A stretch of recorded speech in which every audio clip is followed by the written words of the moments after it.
before the name Satan was ever whispered, before the serpent tempted Eve or the devil fell from heaven. There was another God, ancient, feared, and forbidden. His name was Ahriman, the Persian lord of darkness. He ruled over shadow, deception, and chaos, forever locked in war against the God of light.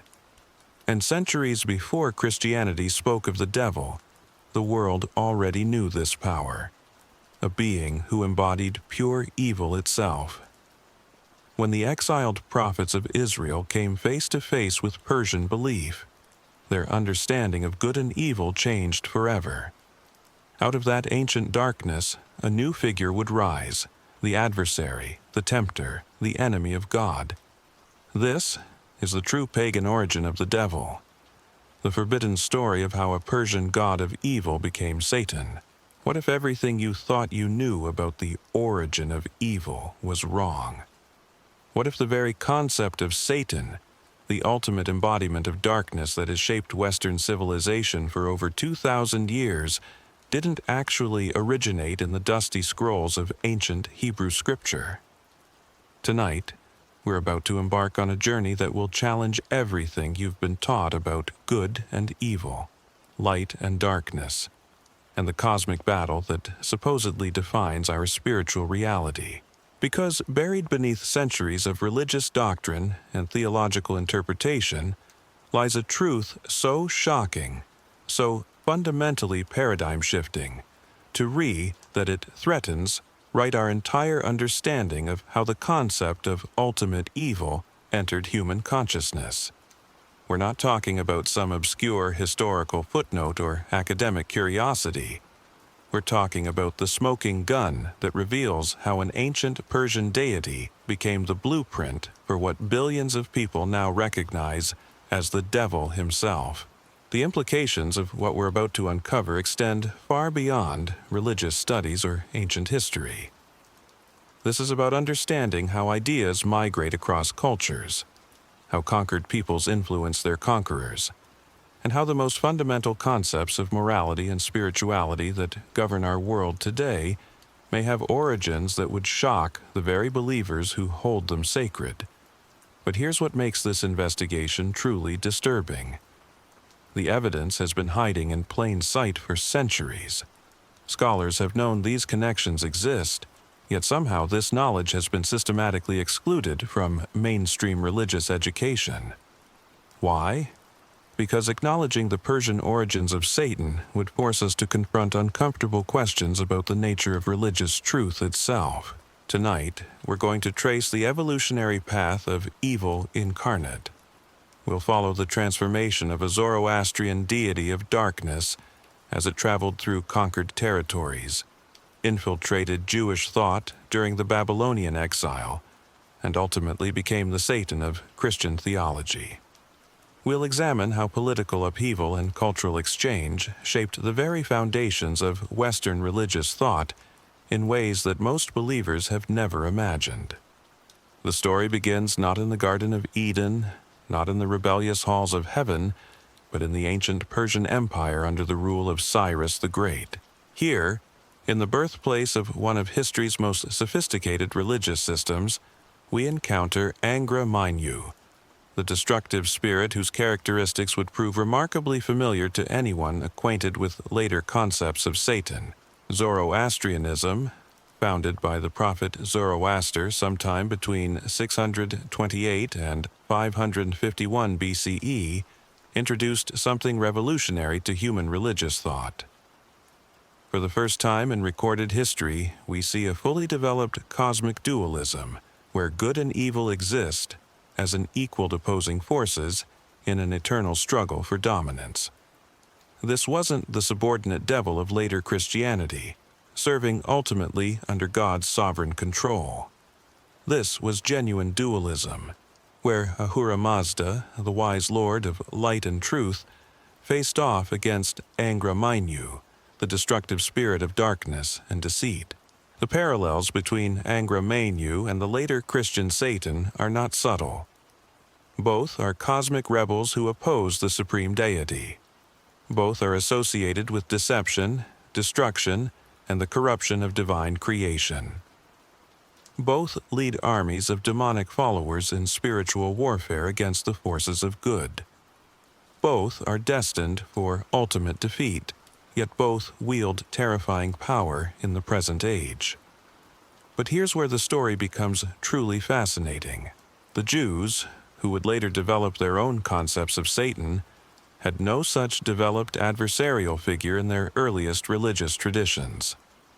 The Hebrew Bible's earliest texts present a world where God is sovereign over all things, including what we might call evil. When disasters strike, when nations fall, when individuals suffer, it's understood as part of divine judgment or testing, not the work of a cosmic opponent to God's will. The transformation begins in 586 BCE, when Nebuchadnezzar's Babylonian forces destroyed Jerusalem and dragged the Jewish elite into exile. For nearly 50 years, the cream of Jewish society lived as captives in Babylon, a cosmopolitan center where Persian, Mesopotamian, and other cultural influences mixed freely. This wasn't just political captivity, this was cultural immersion on a massive scale. Then comes the game-changing moment. In 539 BCE, Cyrus the Great conquers Babylon and issues his famous decree allowing the Jewish exiles to return home and rebuild their temple. But here's what traditional religious education rarely emphasizes. These returning Jews didn't just bring back their old religion unchanged. They returned with their theological understanding fundamentally altered by decades of exposure to Persian religious concepts. The evidence for this transformation is scattered throughout the later Hebrew texts and becomes unmistakable in the intertestamental period. Suddenly, we see the emergence of detailed angelologies, elaborate descriptions of heavenly hierarchies, and, most significantly, the development of Satan from a mere celestial prosecutor into a cosmic rebel worthy of Persian dualistic theology. Consider the evolution of the word itself. In the earliest Hebrew texts, Satan is simply a common noun meaning adversary or accuser. It appears with the definite article as ha-Satan, the adversary, describing a role rather than a proper name. This figure appears in the heavenly court as something like a divine prosecutor, challenging human righteousness but clearly operating under God's authority and permission. The Book of Job provides our clearest early glimpse of this pre-Persian Satan. Here, Satan appears among the sons of God in the heavenly court, presenting himself before the Lord like any other celestial being reporting for duty. When God points out Job's righteousness, the adversary suggests that Job only serves God because of divine protection and blessing. God gives permission for testing, and the adversary proceeds accordingly. This is prosecution, not rebellion. This is a legal challenge within the divine court system, not cosmic insurrection. But something dramatic shifts in the later literature. By the time we reach texts like 1st Enoch and other intertestamental writings, Satan has transformed into something far more sinister and independent. No longer merely a prosecutor in God's court, he has become a fallen angel who rebelled against heaven, corrupted humanity, and now wages active war against divine purposes. The theological distance between the prosecutor of Job and the cosmic rebel of later tradition is enormous, and that distance was traveled during the Persian period. The mechanics of this transformation become clearer when we examine specific Persian influences on Jewish thought. Zoroastrianism introduced concepts that were revolutionary for ancient Near Eastern religion. The resurrection of the dead, final judgment, the renovation of the world, and the ultimate triumph of good over evil. But perhaps most significantly, it introduced the concept of a cosmic adversary, whose opposition to good was not merely functional, but ontological. Angra Mainyu wasn't just doing a job in the cosmic order. He was the embodiment of destruction itself, the antithesis of creation, the force that sought to unmake everything good that Ahura Mazda had brought into being. This concept of evil as an active, independent force, rather than merely the absence of good or a tool of divine testing, was foreign to early Hebrew thought, but became central to later Jewish and Christian theology. The Persian influence extends beyond mere concepts to specific imagery and narrative details. The rebellion of angels, the fall from heaven, the corruption of humanity through forbidden knowledge, the binding of evil spirits, and the final defeat of darkness in cosmic battle. All of these elements appear in Persian religious literature before they surface in Jewish texts. The parallels are so extensive and specific that denying influence requires willful blindness to historical evidence. Yet this influence wasn't simply borrowed wholesale. Jewish thinkers didn't abandon their monotheism to embrace Persian dualism. Instead, they performed a remarkable theological synthesis, maintaining belief in one supreme God while incorporating the Persian understanding of cosmic conflict. Satan became a rebel rather than an equal opponent, a fallen creature rather than an eternal principle of evil. This synthesis preserved Jewish monotheism while explaining the reality of evil in ways that pure monotheism struggled to address. The transformation intensified during the Hellenistic period as Jewish communities spread throughout the Persian-influenced regions of the Eastern Mediterranean. Greek philosophical concepts of cosmic harmony and discord blended with Persian dualism and Jewish monotheism to create increasingly sophisticated understandings of spiritual warfare. By the time Christianity emerged, the theological stage was set for Satan to assume his final form as the cosmic adversary whose defeat would mark the ultimate triumph of divine love over evil rebellion. But here's where the story takes a disturbing turn that most religious authorities would prefer you never discover. The development of Satan from Persian origins reveals something uncomfortable about the nature of religious truth itself. If one of the most fundamental concepts in Western religious thought, the very embodiment of evil, can be traced to foreign cultural influences rather than divine revelation, what does this say about other cherished theological concepts? The Persian connection forces us to confront whether religious ideas develop through divine inspiration or cultural exchange, whether the concepts we hold most sacred emerged from heavenly revelation or human interaction across civilizational boundaries, whether the theological frameworks that shape billions of lives today reflect eternal truths or historical accidents of cultural contact and conquest. These questions become even more pressing when we realize how thoroughly Persian religious concepts permeated not just Judaism, but early Christianity as well. The cosmic battle between good and evil, the fall of angelic beings, the corruption of the material world, the hope of resurrection and final judgment, all of these central Christian doctrines have clear Persian precedents that predate their appearance in Jewish and Christian literature. This doesn't necessarily invalidate these religious concepts, but it does complicate simplistic claims about their origins. Truth can travel through human cultures just as easily as through direct revelation inspiration can work. Divine through historical processes just as powerfully as through supernatural intervention. But acknowledging these realities requires a more nuanced understanding of how religious truth develops than most believers are prepared to accept. The Persian origins of Satan also raise profound questions about religious authority and interpretation. If scholarly consensus clearly demonstrates foreign cultural influence on fundamental theological concepts, why do religious authorities continue to present these ideas as products of pure divine revelation? Why do seminary curricula and religious education programs systematically avoid discussing these historical connections? Why do believers remain largely ignorant of information that would fundamentally alter their understanding of their own faith traditions?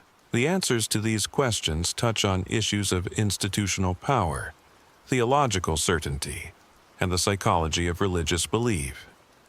Acknowledging foreign influence on sacred concepts threatens claims of divine authority and unique revelation that underpin religious institutions.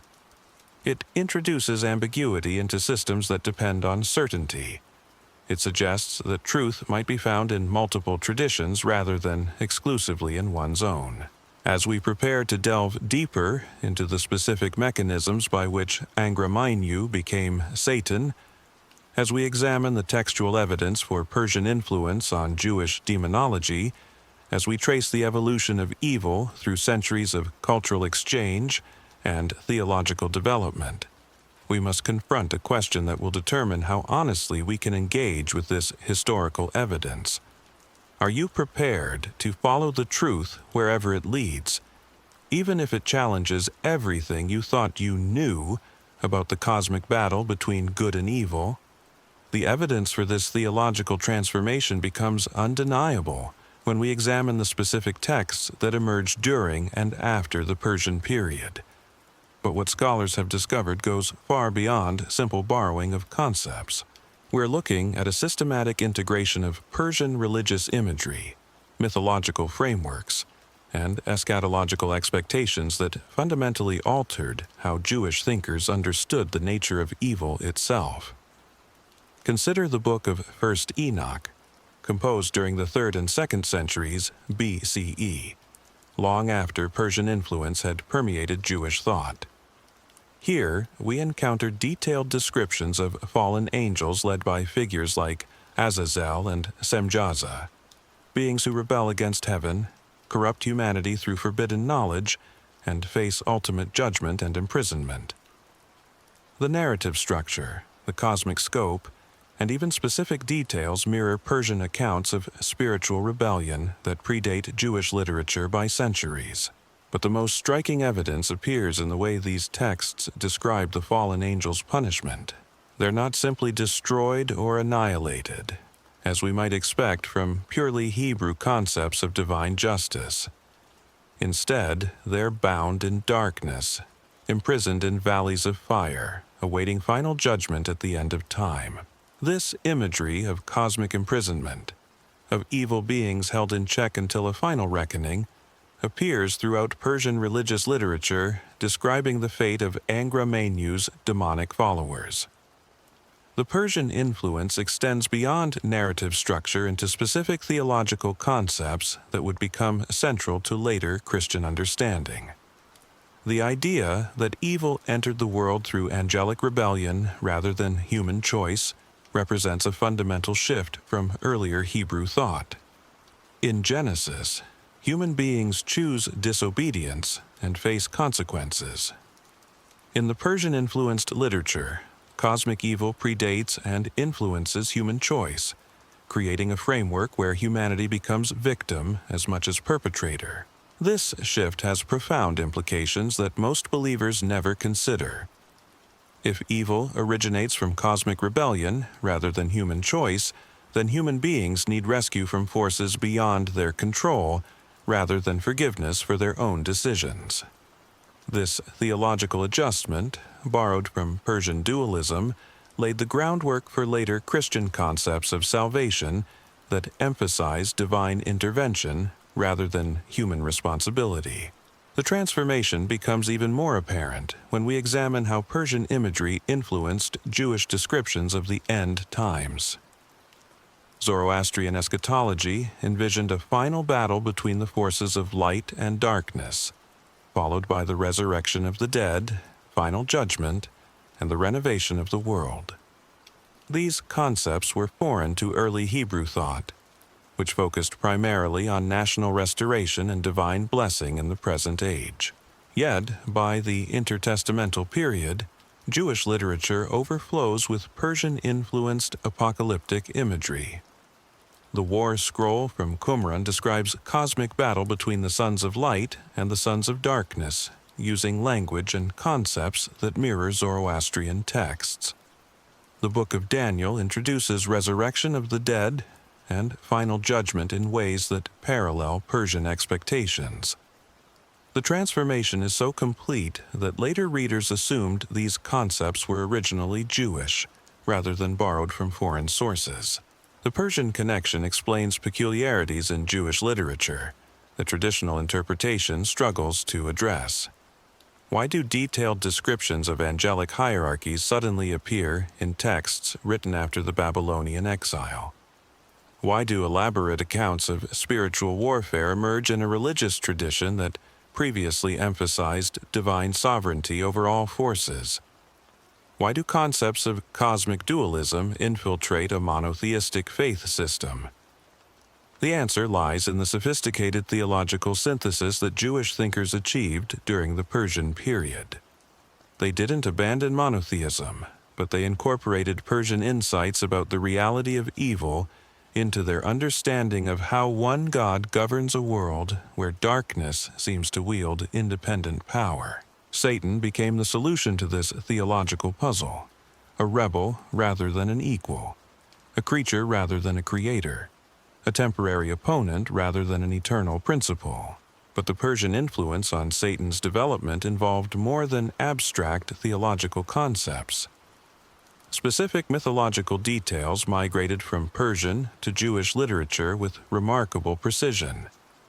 The association of evil with serpents, the corruption of humanity through forbidden knowledge, the binding of rebellious spirits in underground prisons, the final defeat of darkness through divine intervention. All of these narrative elements appear in Persian religious texts before surfacing in Jewish literature. Even more striking are the linguistic connections that scholars have identified between Persian and Hebrew descriptions of evil beings. Terms for demons, methods of spiritual warfare, and descriptions of cosmic battle show Persian influence that extends beyond mere conceptual borrowing into actual vocabulary and imagery. The Jewish understanding of evil didn't just incorporate Persian ideas, it adopted Persian language and mythological frameworks.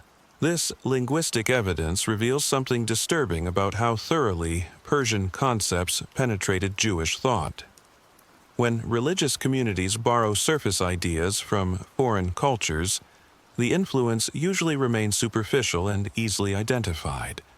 When they adopt the very language and conceptual frameworks of foreign traditions, the influence has reached foundational levels that transform the entire belief system from within.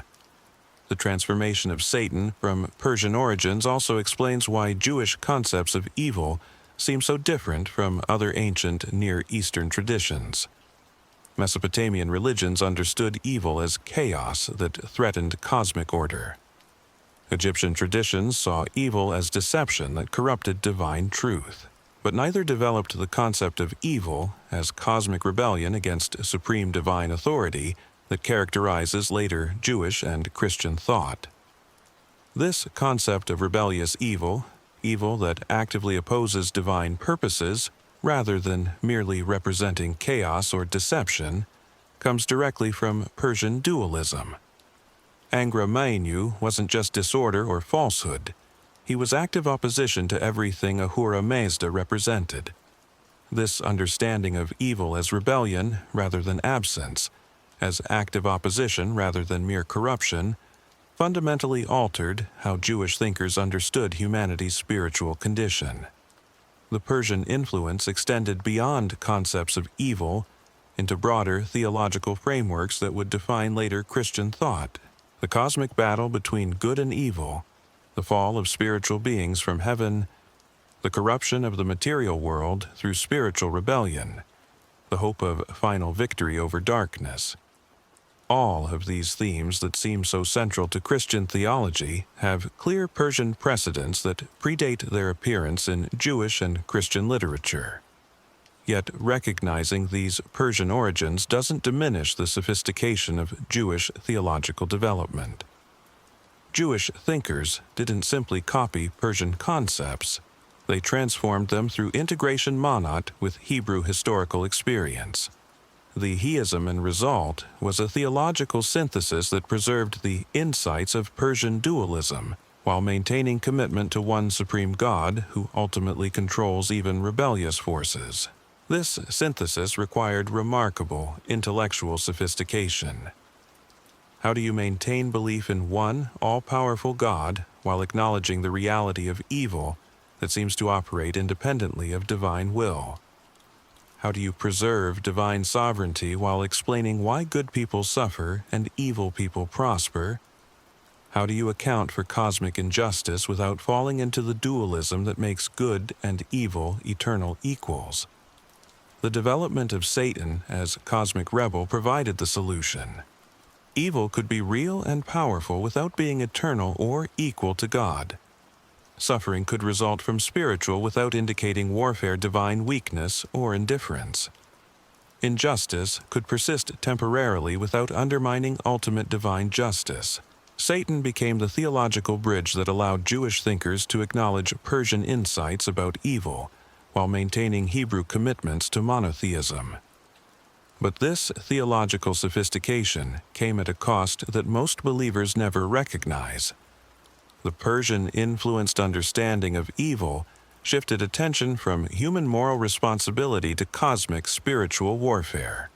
Instead of focusing primarily on how human choices create suffering and injustice, attention turned to how spiritual forces beyond human control influence earthly events. This shift had profound implications for how people understood their relationship with evil. In purely Hebrew thought, evil primarily resulted from human choices that violated divine law and broke covenant relationship. The solution involved repentance, obedience, and restoration of proper relationship with God. But in Persian-influenced thought, evil resulted from cosmic forces that required divine intervention rather than human moral transformation. The Persian origins of Satan also explain why Christian theology developed certain characteristics that seem foreign to pure Hebrew thought. The emphasis on cosmic battle rather than moral choice, the focus on divine rescue rather than human responsibility, the expectation of final judgment rather than present justice. All of these themes reflect Persian influence on the theological framework that early Christians inherited from Jewish sources. Understanding these Persian connections doesn't invalidate Christian faith, but it does complicate simplistic claims about the origins of Christian doctrine. If fundamental concepts like Satan's rebellion, cosmic spiritual warfare, and final judgment have Persian rather than purely biblical origins, what does this suggest about how divine truth develops through human cultural exchange? The question becomes even more challenging when we realize how systematically religious education avoids discussing these historical connections. Why do seminary curricula rarely address Persian influence on Jewish and Christian theology? Why do religious authorities present concepts with clear foreign origins as products of pure divine revelation? Why do believers remain ignorant of information that would fundamentally alter their understanding of their own faith traditions? The answers touch on issues that go far beyond academic historical research. They involve questions of religious authority, theological certainty, and institutional power that religious establishments have strong motivations to avoid confronting. Acknowledging foreign influence on sacred concepts threatens claims of unique revelation and divine authority that underpin religious institutions. Yet, the evidence for Persian influence on Satan's development continues to accumulate as scholars gain access to more ancient texts and develop better understanding of cultural exchange in the ancient world. The connections between Ahriman and Satan, between Persian dualism and Jewish apocalypticism, between Zoroastrian eschatology and Christian expectations of final judgment become more detailed and undeniable with each new discovery. As we prepare to examine the specific mechanisms by which these Persian concepts infiltrated Jewish thought, as we trace the textual evidence for theological transformation during and after the Babylonian exile, as we explore how Satan evolved from Persian origins into the cosmic adversary of Christian theology, we must confront a question that strikes at the heart of religious certainty itself. If the very embodiment of evil in Western religious thought originated not from divine revelation, but from cultural contact with foreign religious traditions. What other fundamental theological concepts might have similar hidden origins that would shock believers who assume their faith represents pure, unchanged truth delivered directly from heaven? The infiltration of Persian religious concepts into Jewish thought wasn't a gradual philosophical evolution. It was a systematic theological revolution that unfolded through specific historical mechanisms that scholars can now trace with disturbing precision. The evidence reveals how conquered peoples don't just absorb the culture of their conquerors. Sometimes they fundamentally transform the conqueror's worldview in ways that reshape civilization itself. When the Jewish exiles returned from Babylon under Persian sponsorship, they brought more than just memories of captivity. They carried with them an entirely new understanding of how cosmic forces operated in the spiritual realm. The Persian Empire wasn't just politically tolerant of foreign religions, it was a theological melting pot where Zoroastrian concepts cross-pollinated with captured belief systems in ways that created hybrid religious frameworks nobody had imagined before. The transformation becomes visible in the architectural metaphors that suddenly appear in Jewish literature after the Persian period. Earlier Hebrew texts describe evil in terms of human moral failure, broken covenants, and divine judgment. But post-exilic literature overflows with imagery of cosmic prisons, underground dungeons where fallen angels await final judgment, and elaborate heavenly hierarchies engaged in supernatural warfare. These aren't just poetic flourishes or symbolic representations. They're precise theological blueprints borrowed from Persian religious architecture. Zoroastrian texts describe the House of Lies, where Ahriman's followers face eternal punishment, the Shinvat Bridge, where souls undergo final judgment, and the Cosmic Mountain, where Ahura Mazda's forces prepare for ultimate battle against darkness. Jewish writers didn't just adopt these concepts. They incorporated the entire mythological geography of Persian spiritual warfare. The Book of Jubilees, composed during the 2nd century BCE, provides startling evidence of this theological architecture in action. Here we find detailed descriptions of how evil spirits were bound by divine decree, imprisoned in underground chambers, and released only at appointed times to fulfill cosmic purposes. The imagery is so specific, so precisely parallelonic followers, that den to Persian descriptions of Ahriman's demying direct influence requires willful blindness to obvious literary connections. But the most shocking evidence appears in texts that claim to record ancient Hebrew traditions while actually reflecting Persian theological innovations.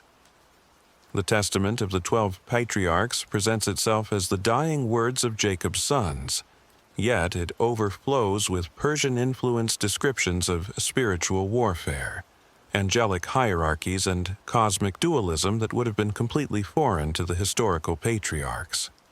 These texts reveal how thoroughly Persian concepts had penetrated Jewish religious consciousness by the intertestamental period. The transformation wasn't limited to abstract theological concepts. Persian influence altered fundamental Jewish understanding of time itself. Earlier, Hebrew thought focused on linear historical progression, from creation through covenant to divine blessing. But Persian eschatology introduced cyclical concepts of cosmic ages, periodic renovations of the world, and final resurrection that transcended historical time altogether. Jewish apocalyptic literature absorbed these Persian temporal frameworks wholesale.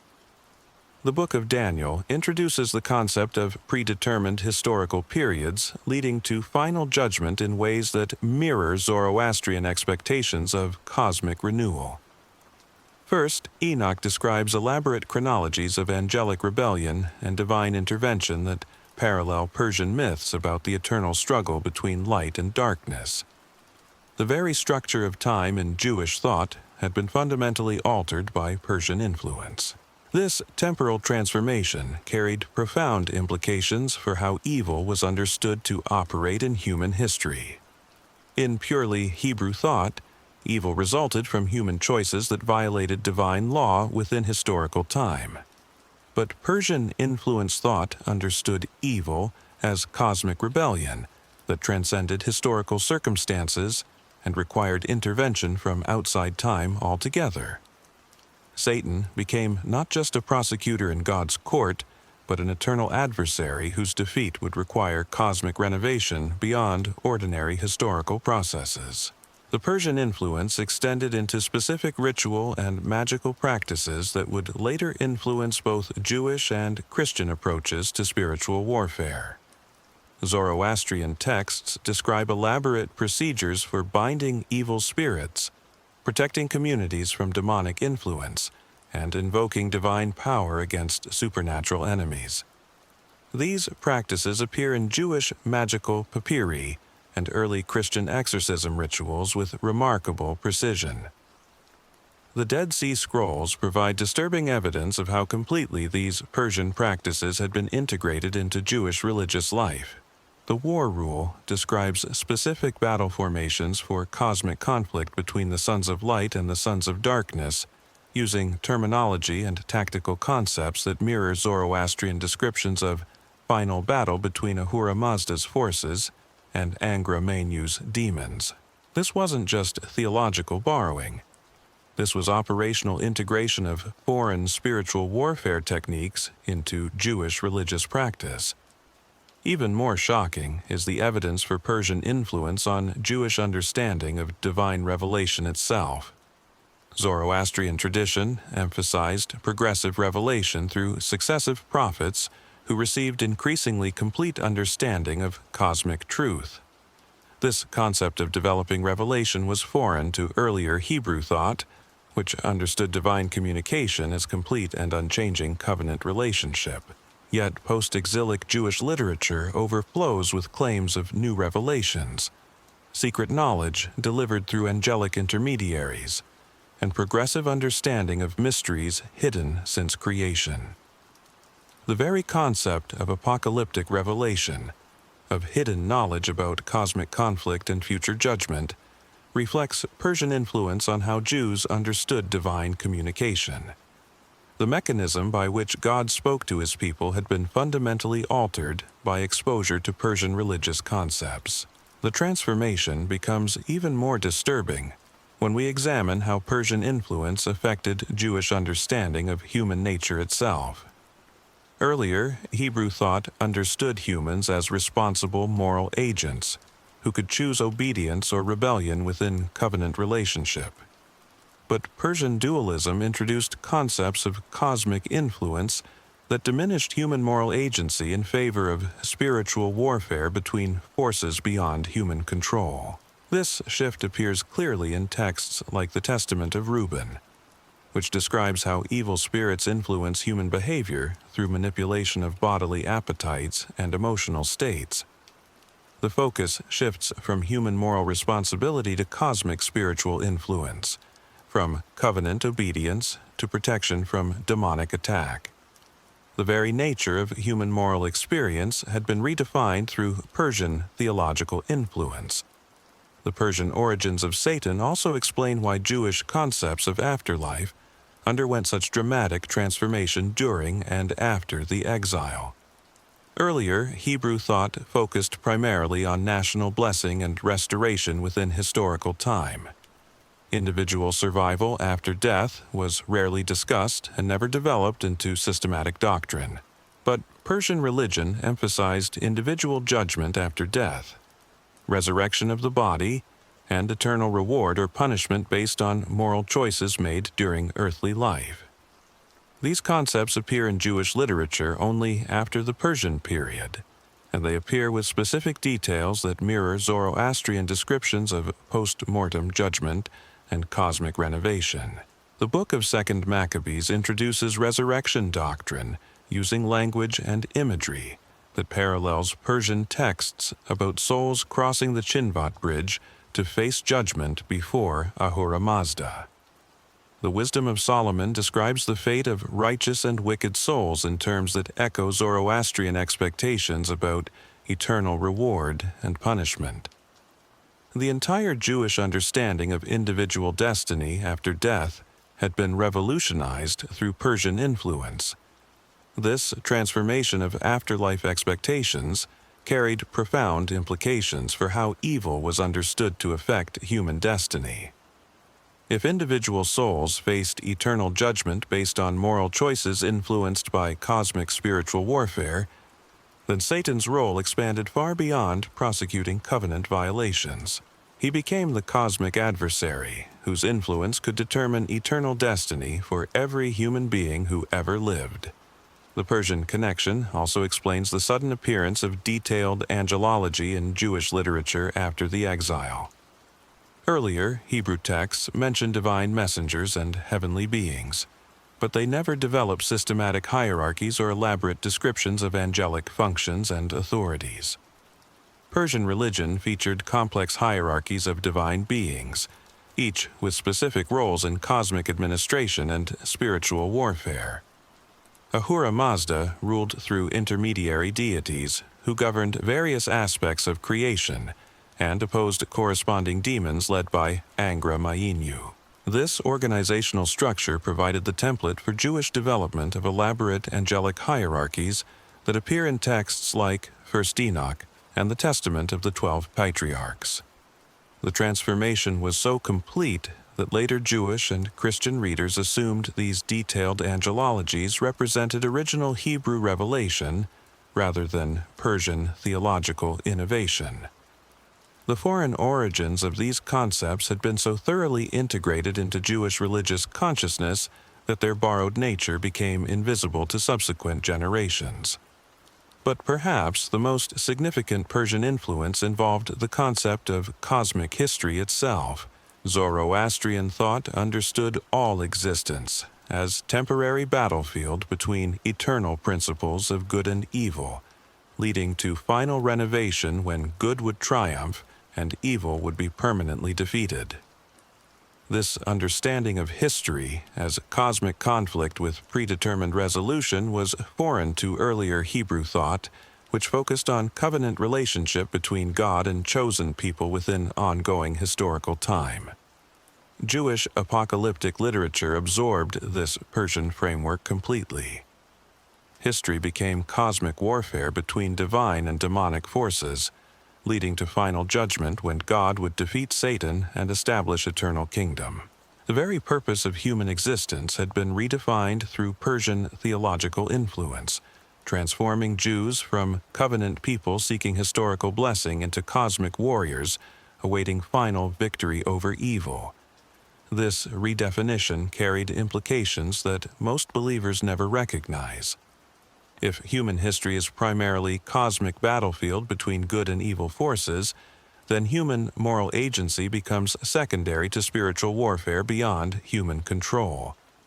If individual destiny depends on cosmic conflict resolution rather than covenant relationship, then salvation becomes divine rescue rather than moral transformation. If the purpose of existence is final victory over evil rather than faithful relationship with God, then religious life becomes preparation for cosmic warfare rather than covenant obedience. The Persian origins of these concepts don't necessarily invalidate them, but they do reveal how thoroughly foreign influences shaped what believers assume represents pure biblical truth. The theological framework that billions of people use to understand evil, salvation, and eternal destiny originated not from Hebrew revelation, but from Persian religious innovation that infiltrated Jewish thought during historical circumstances of conquest and cultural exchange. Understanding these Persian connections forces us to confront uncomfortable questions about the development of religious truth itself. If fundamental theological concepts have foreign origins that predate their appearance in biblical literature, what does this suggest about claims of unique divine revelation? If religious ideas develop through cultural exchange rather than supernatural communication, What implications does this carry for religious authority and institutional claims to possess exclusive truth? The evidence continues to accumulate as scholars gain access to more Persian religious texts and develop better understanding of how cultural contact shaped ancient religious development. The connections between Zoroastrian theology and Jewish apocalypticism, between Persian dualism and Christian concepts Ramenu and warfare, between Ang of spiritual Satan become more detailed and undeniable with each new discovery. Yet religious institutions continue to present concepts with clear Persian origins as products of pure biblical revelation, while religious education systematically avoids discussing historical evidence that would fundamentally alter believers' understanding of their own faith traditions. The disconnect between scholarly knowledge and popular religious belief reveals systematic institutional investment in maintaining theological claims that historical evidence cannot support. The Persian transformation of Satan represents more than academic historical curiosity. It reveals how religious concepts that billions of people consider sacred truth actually developed through human cultural exchange under specific historical circumstances. It demonstrates how conquered peoples can fundamentally alter their conqueror's worldview through theological influence that operates below conscious awareness. It exposes how institutional religious authority depends on historical ignorance that prevents believers from understanding the actual origins of their most cherished theological concepts. As we prepare to examine how this Persian-influenced Satan made the final transformation into Christian theology, as we trace the specific mechanisms by which Ahriman's characteristics became the blueprint for the cosmic adversary of Western religious thought, as we explore how these ancient cultural exchanges continue to shape contemporary religious belief in ways that most believers never imagine, we must confront a question that strikes at the foundation of religious certainty itself. If the very concept of ultimate evil that has terrified and motivated Western civilization for 2 millennia originated not from divine revelation but from the theological innovations of ancient Persian priests who worshipped a god most Christians have never heard of, what other fundamental religious concepts that billions of people stake their eternal destiny upon might have similarly hidden origins that would shatter everything they thought they knew about the nature of truth itself? The infiltration reaches its most disturbing climax when we examine how these Persian concepts didn't just influence Jewish theology. They fundamentally rewrote the cosmic script that would define Christianity itself. What we're about to uncover will shake you to your core, because the Satan that billions of Christians fear, worship in opposition to, and use to explain the existence of evil in their world bears the unmistakable fingerprints of Zoroastrian religious engineering. When Jesus Nazareth began of his ministry in first-century Palestine, he entered a religious landscape that had been completely transformed by centuries of Persian theological infiltration. The Judaism he encountered wasn't the religion of Moses or David. It was a hybrid faith system where Zoroastrian concepts of cosmic warfare, angelic rebellion, and apocalyptic judgment had become so thoroughly integrated that most people assumed they were original Hebrew revelations. The Gospel accounts of Jesus' temptation in the wilderness provide startling evidence of how completely Persian dualism had penetrated Jewish religious consciousness. Here, we find Satan appearing not as the heavenly prosecutor of earlier Hebrew tradition, but as the cosmic adversary of Zoroastrian imagination. He offers Jesus dominion over earthly kingdoms, claims authority over worldly power, and positions himself as an alternative source of ultimate authority, exactly as Ahriman functioned in Persian religious literature. But the most shocking revelation emerges when we examine the specific language used to describe this encounter. The Greek word diabolos, used for Satan in the New Testament, carries connotations of cosmic opposition and rebellious adversity that mirror Persian descriptions of Ahriman's relationship to Ahura Mazda. This wasn't just linguistic coincidence. This was theological translation of Persian concepts into the religious vocabulary that would define Christian understanding of evil for the next 2 millennia. The transformation becomes even more disturbing when we analyze how Jesus' teachings about spiritual warfare reflect Persian religious frameworks rather than pure Hebrew tradition. His references to Satan falling from heaven like lightning, his descriptions of cosmic battle between kingdoms of light and darkness, his warnings about final judgment and eternal punishment, all of these concepts align more closely with Zoroastrian eschatology than with the covenant theology of earlier Hebrew scripture. Consider the Lord's Prayer, arguably the most fundamental Christian text. The petition, "Deliver us from evil," uses Greek terminology that suggests not just protection from moral wrongdoing, but rescue from cosmic adversarial forces beyond human control. This understanding of evil as external spiritual warfare, rather than internal moral failure, reflects Persian influence on the theological framework that Jesus inherited from the Persian-influenced Judaism of his time. The Apostle Paul's letters provide even more explicit evidence of Persian theological infiltration into early Christian thought. His descriptions of principalities and powers, rulers of darkness, and spiritual wickedness in heavenly places read like direct translations of Zoroastrian texts about Ahriman's demonic hierarchies. His understanding of cosmic conflict between flesh and spirit, earthly and heavenly kingdoms, present evil age and coming divine rule, mirrors Persian dualistic frameworks with disturbing precision. But here's where the historical evidence becomes truly chilling. Paul never met the historical Jesus, never heard his original teachings, never experienced the Jewish religious context that shaped early Christian understanding.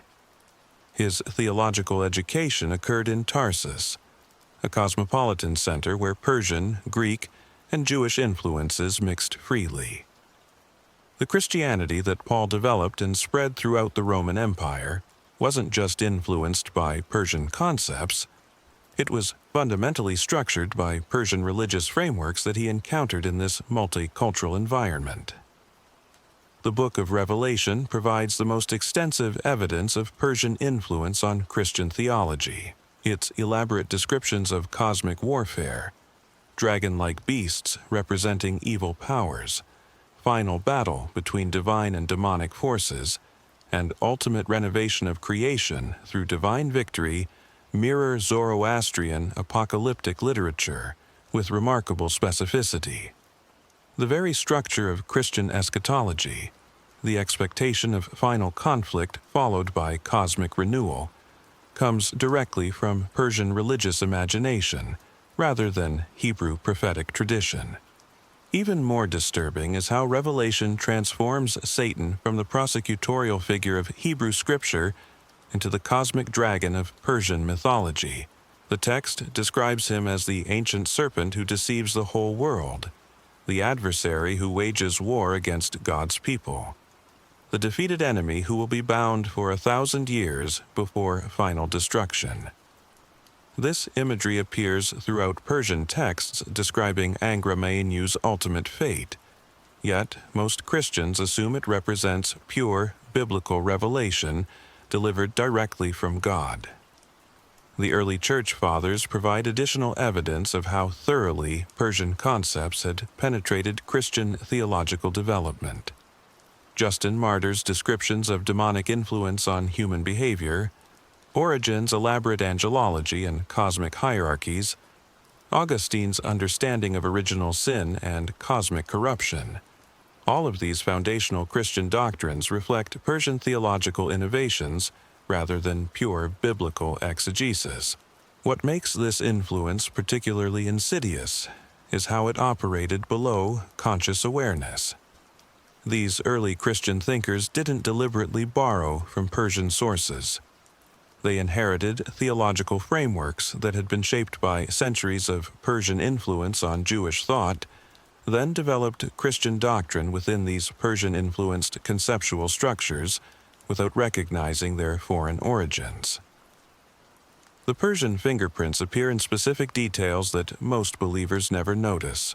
The binding of Satan for 1,000 years before final judgment mirrors Zoroastrian expectations about Angra Mainyu's temporary imprisonment.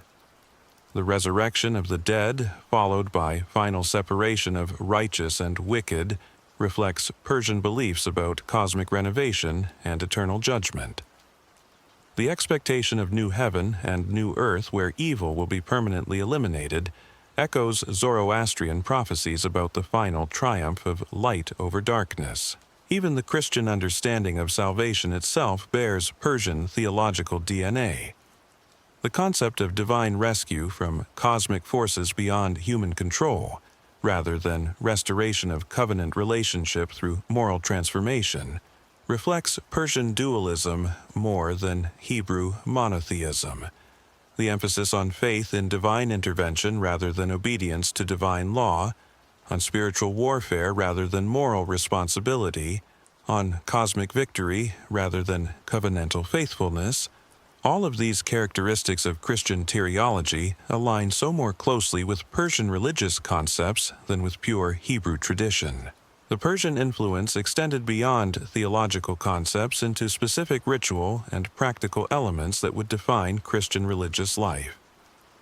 The emphasis on baptism as spiritual warfare against demonic forces, the practice of exorcism using divine names and protective formulas, the expectation of miraculous intervention in cosmic conflict between good and evil, all of these elements appear in Zoroastrian religious practice before they surface in Christian tradition. The liturgical calendar itself reflects Persian theological influence. The Christian emphasis on light overcoming darkness during winter solstice celebrations, the expectation of renewal and resurrection during spring festivals, the anticipation of final judgment and cosmic renovation. These seasonal religious patterns mirror Zoroastrian observances that celebrated Ahura Mazda's ongoing victory over Angra Mainyu throughout the annual cycle. But perhaps the most disturbing evidence of Persian influence appears in how Christianity understood the relationship between material and spiritual realms. Earlier, Hebrew thought generally affirmed the goodness of creation and focused on moral behavior within covenant relationship. But Persian dualism introduced suspicion of material existence and emphasis on escape to purely spiritual reality that profoundly shaped Christian attitudes toward physical existence, human sexuality, and engagement with worldly affairs. This Persian-influenced spirituality created the theological foundation for Christian monasticism, ascetic practices, and otherworldly orientation that distinguished Christianity from its Hebrew roots. The emphasis on fleeing the world rather than transforming it, on spiritual warfare rather than social justice, on individual salvation rather than communal restoration, all of these characteristics that many people consider essentially Christian actually reflect Persian religious values more than Hebrew biblical tradition.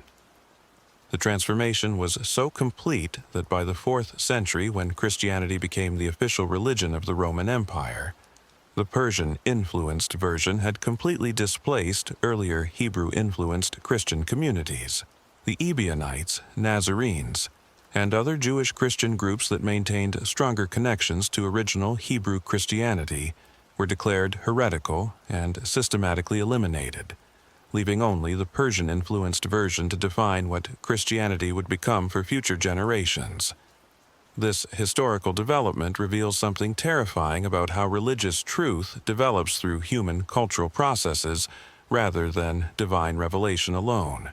The Christianity that conquered the Roman Empire and shaped Western civilization for the next 2 millennia wasn't the pure biblical religion that most believers assume. It was a theological hybrid that incorporated Persian religious concepts so thoroughly that their foreign origins became invisible to subsequent generations. The Persian transformation of Satan represents the most successful religious infiltration in human history.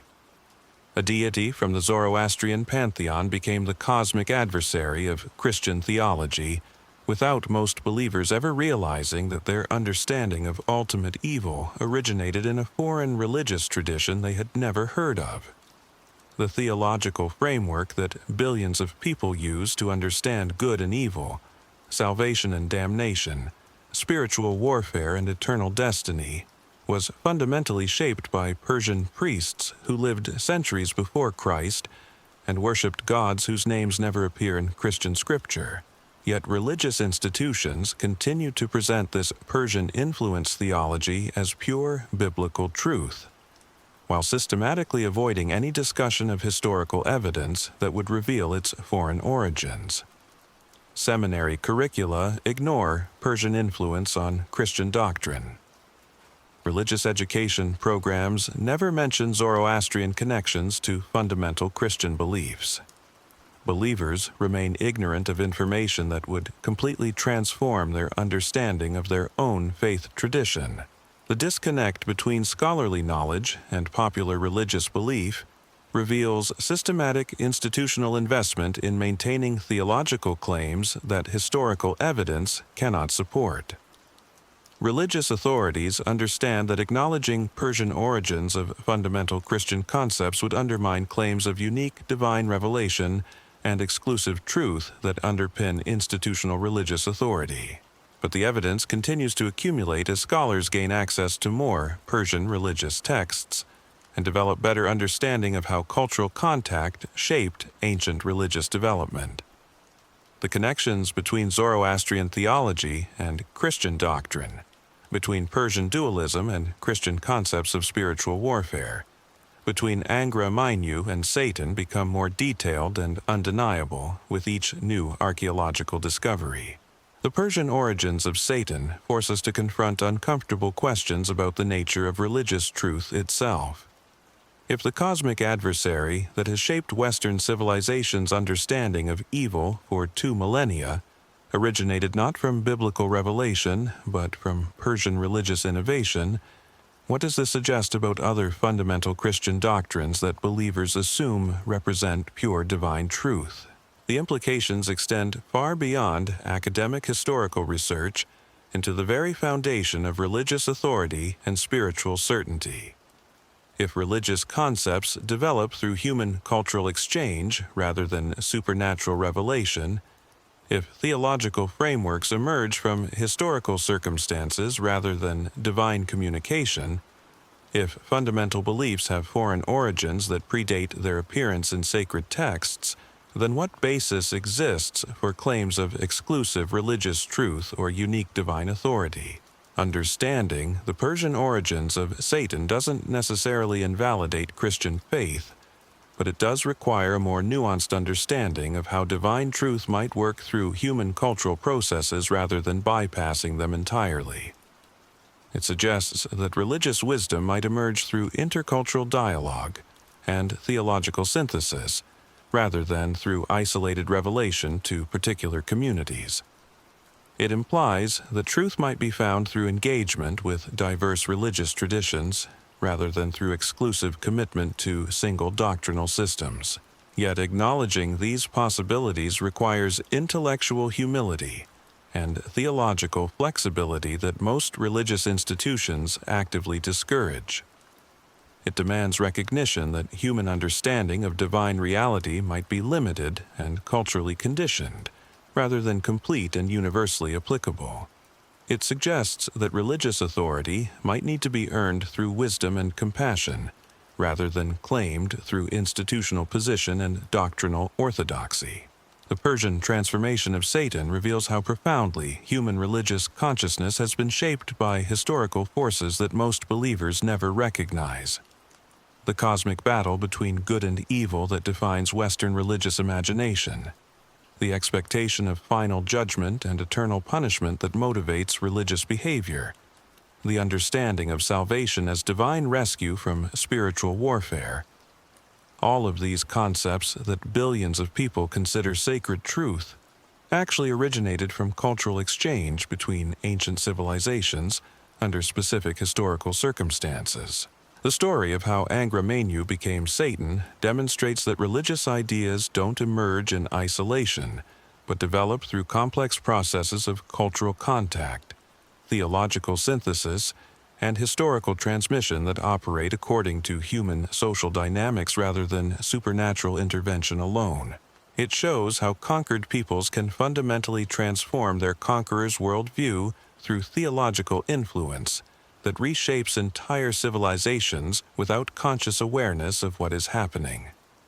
The Persian fingerprints on Christian theology reveal systematic patterns of religious development that challenge simplistic claims about divine revelation and exclusive truth. They suggest that human understanding of ultimate reality emerges through intercultural dialogue and theological creativity, rather than through supernatural communication that bypasses human cultural processes entirely. As we reach the culmination of this investigation, as we confront the full implications of how thoroughly Persian concepts have shaped the Christian understanding of evil that governs Western civilization, as we recognize how systematically religious institutions have concealed historical evidence that would transform believers' understanding of their own faith traditions, we must face a question that strikes at the very heart of religious certainty itself. If the devil himself, the ultimate embodiment of evil that has terrorized human consciousness for 2 millennia, the cosmic adversary whose defeat represents the central promise of Christian salvation, the spiritual enemy whose influence explains suffering and injustice throughout human history, can be traced not to divine revelation, but to the theological creativity of ancient Persian priests who developed concepts of cosmic dualism to explain their own historical circumstances. Then, what other fundamental religious beliefs that billions of people consider sacred truth might actually be human cultural artifacts masquerading as eternal divine revelation? And what would happen to the entire structure of Western religious civilization if this hidden history were finally exposed to the light of day? The final pieces of this theological puzzle reveal themselves when we examine how the Persian concept of Ahriman didn't just influence the development of Satan, it provided the entire architectural blueprint for how evil would function in the cosmic order that Christianity inherited. What we're about to discover goes beyond simple borrowing of ideas. We're looking at the systematic transplantation of an entire mythological framework that would reshape human understanding of reality itself. In the Zoroastrian creation myth, Ahriman doesn't simply oppose Ahura Mazda through rebellion or disobedience. He represents the fundamental principle of destruction that seeks to unmake everything good that exists. When Ahura Mazda creates light, Ahriman creates darkness. When divine wisdom brings order, destructive ignorance brings chaos. When life emerges, death follows as its shadow. This isn't just conflict between opposing forces. This is cosmic war between creation and annihilation itself. The Persian texts describe Ahriman's assault on creation in terms that will sound eerily familiar to anyone versed in Christian theology. He corrupts the first humans through deception about divine intentions. He introduces death into a world designed for eternal life. He establishes his own kingdom in opposition to divine rule. He recruits fallen spiritual beings to serve his destructive purposes. He wages continuous warfare against everything pure and holy. And most significantly, he faces ultimate defeat and binding at the end of time when good finally triumphs over evil. But here's where the Persian influence becomes truly disturbing. These weren't abstract theological concepts in Zoroastrian thought. They were concrete mythological realities that shaped how Persian society understood everything from personal morality to imperial politics. Ahriman wasn't just a theological idea. He was an active force that explained why good people suffered, why empires fell, why death seemed to triumph over life in the present age. This Persian understanding of evil as active cosmic principle rather than mere absence of good revolutionized how human beings could think about moral responsibility and spiritual warfare. If evil operates through supernatural forces beyond human control, then human moral failure becomes as much about spiritual warfare as personal choice. If destructive powers actively oppose divine purposes, then salvation requires divine intervention rather than just human moral improvement. The Babylonian Talmud preserves fascinating evidence of how these Persian concepts infiltrated Jewish thought during the exile period. Rabbinical discussions that emerged after contact with Persian religion suddenly overflow with references to demons, evil spirits, and supernatural forces that require elaborate protection rituals and spiritual warfare techniques. The Talmudic tractate Barakot describes demonic attacks on travelers, supernatural influences on human behavior, and protective formulas that mirror Persian magical practices with remarkable precision. Even more revealing are the Aramaic incantation bowls discovered throughout Mesopotamia, created by Jewish communities that had absorbed Persian magical traditions. These bowls contain elaborate formulas for binding evil spirits, protecting households from demonic attack, and invoking divine power against supernatural enemies. The language, imagery, and conceptual frameworks used in these Jewish magical texts directly parallel Zoroastrian practices for spiritual warfare against Angra Mainyu's demonic forces. The transformation of angelology during this period provides additional evidence of Persian theological infiltration. Earlier, Hebrew texts mention divine messengers and heavenly beings, but they never develop the elaborate hierarchies and detailed descriptions that suddenly appear in post-exilic literature.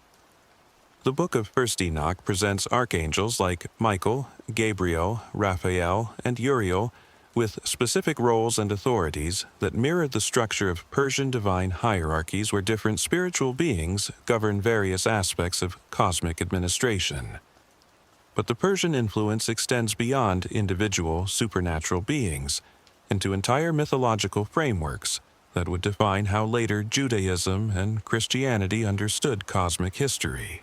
The concept of predetermined ages leading to final renovation, the expectation of resurrection and judgment, the hope of ultimate triumph over evil, all of these temporal structures appear in Jewish literature only after contact with Persian thought, and they appear with specific details that mirror Zoroastrian eschatology.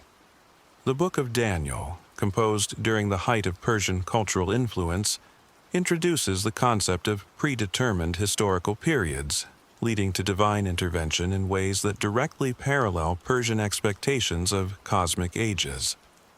The Four Kingdoms prophecy, the resurrection of the dead, the final judgment of nations. These elements reflect Persian temporal frameworks more than pure Hebrew historical consciousness. What makes this influence particularly insidious is how it transformed Jewish understanding of divine sovereignty itself. Earlier, Hebrew thought emphasized God's direct control over all historical events, including what might be called evil or destructive. When disasters occurred, when nations fell, when individuals suffered, this was understood as divine judgment or testing, rather than the work of opposing supernatural forces. But Persian dualism introduced the possibility that evil might operate with genuine independence from divine control, at least temporarily. This theological adjustment solved certain intellectual problems about divine justice and human suffering, but it fundamentally altered how Jews understood God's relationship to evil in the world. The cosmic drama shifted from sovereign divine administration of human affairs to warfare between competing spiritual kingdoms. The Dead Sea Scrolls provide disturbing evidence of how completely this Persian framework had been integrated into Jewish religious practice by the 1st century CE.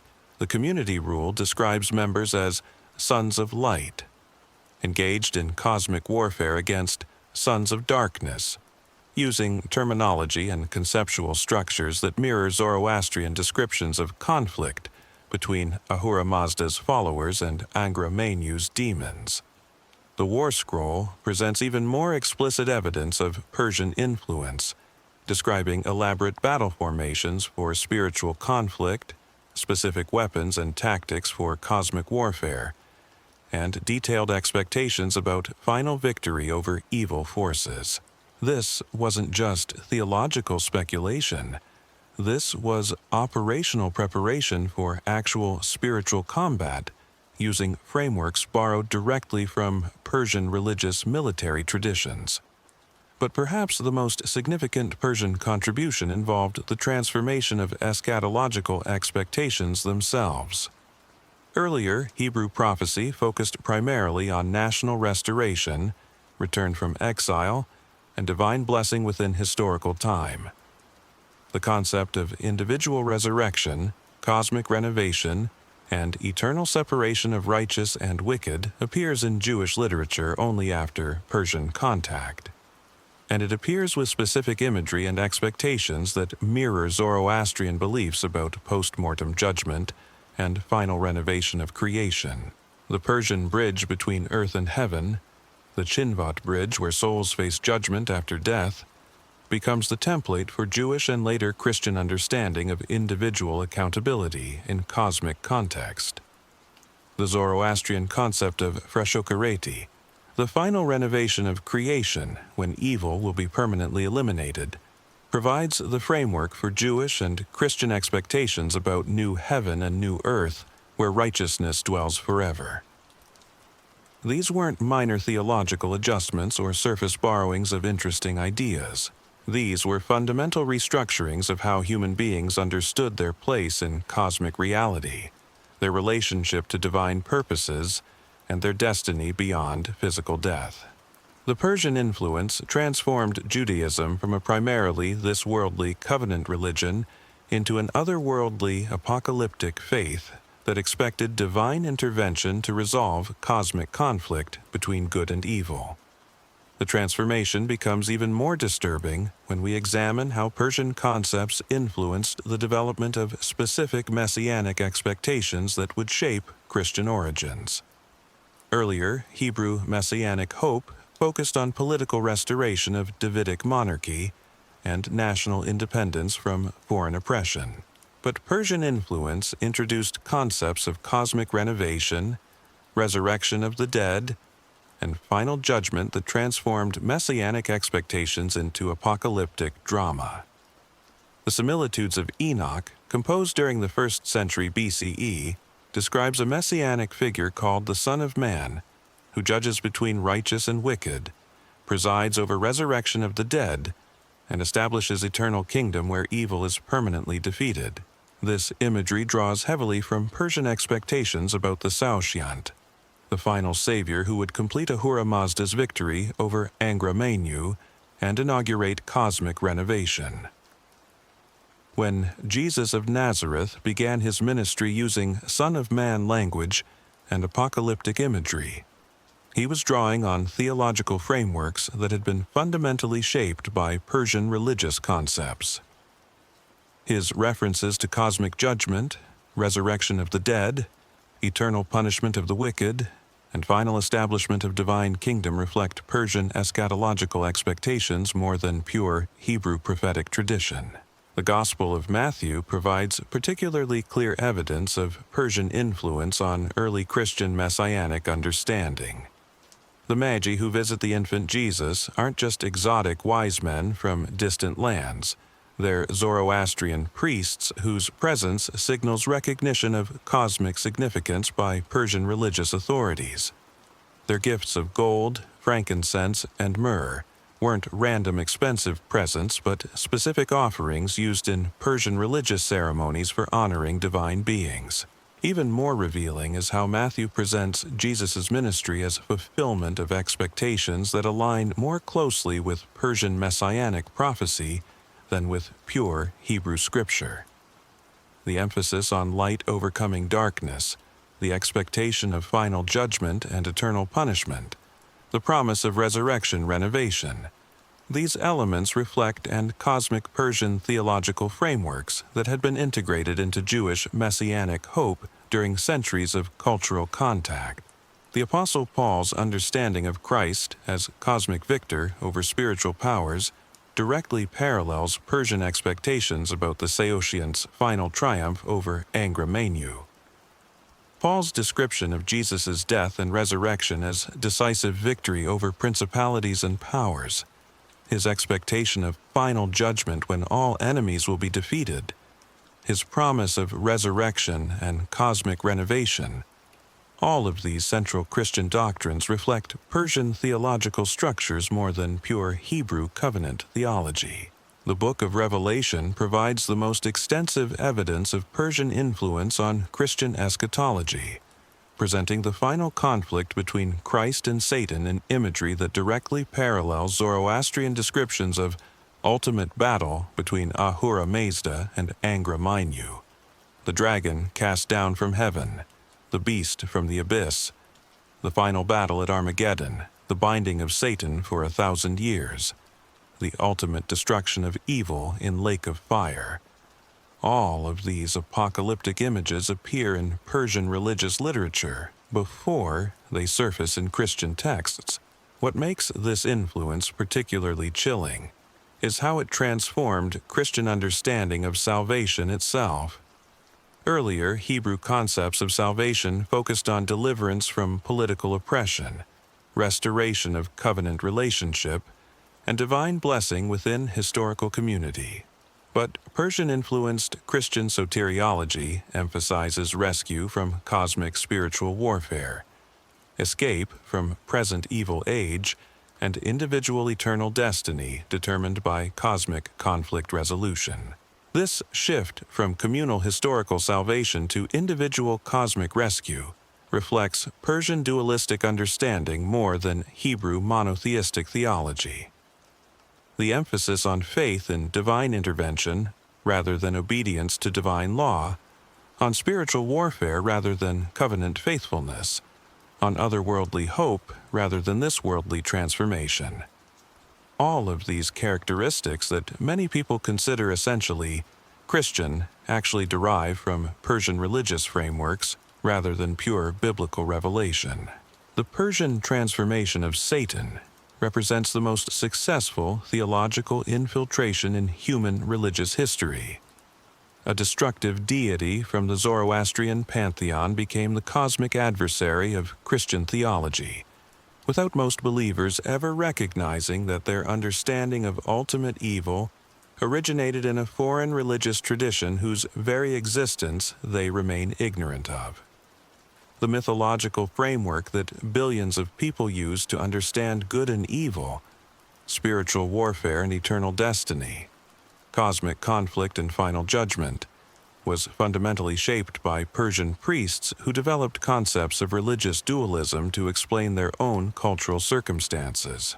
Yet religious institutions continue to present this Persian-influenced theology as pure biblical truth, while systematically concealing historical evidence that would reveal its foreign origins. Seminary education ignores Persian contributions to Christian doctrine. Religious curricula avoid discussing Zoroastrian connections to fundamental Christian beliefs. Believers remain deliberately uninformed about information that would revolutionize their understanding of their own faith tradition. The evidence reveals systematic institutional investment in maintaining theological claims that historical scholarship cannot support. Religious authorities understand that acknowledging Persian origins of central Christian concepts would undermine assertions of unique divine revelation and exclusive truth that justify institutional religious authority and denominational distinctiveness.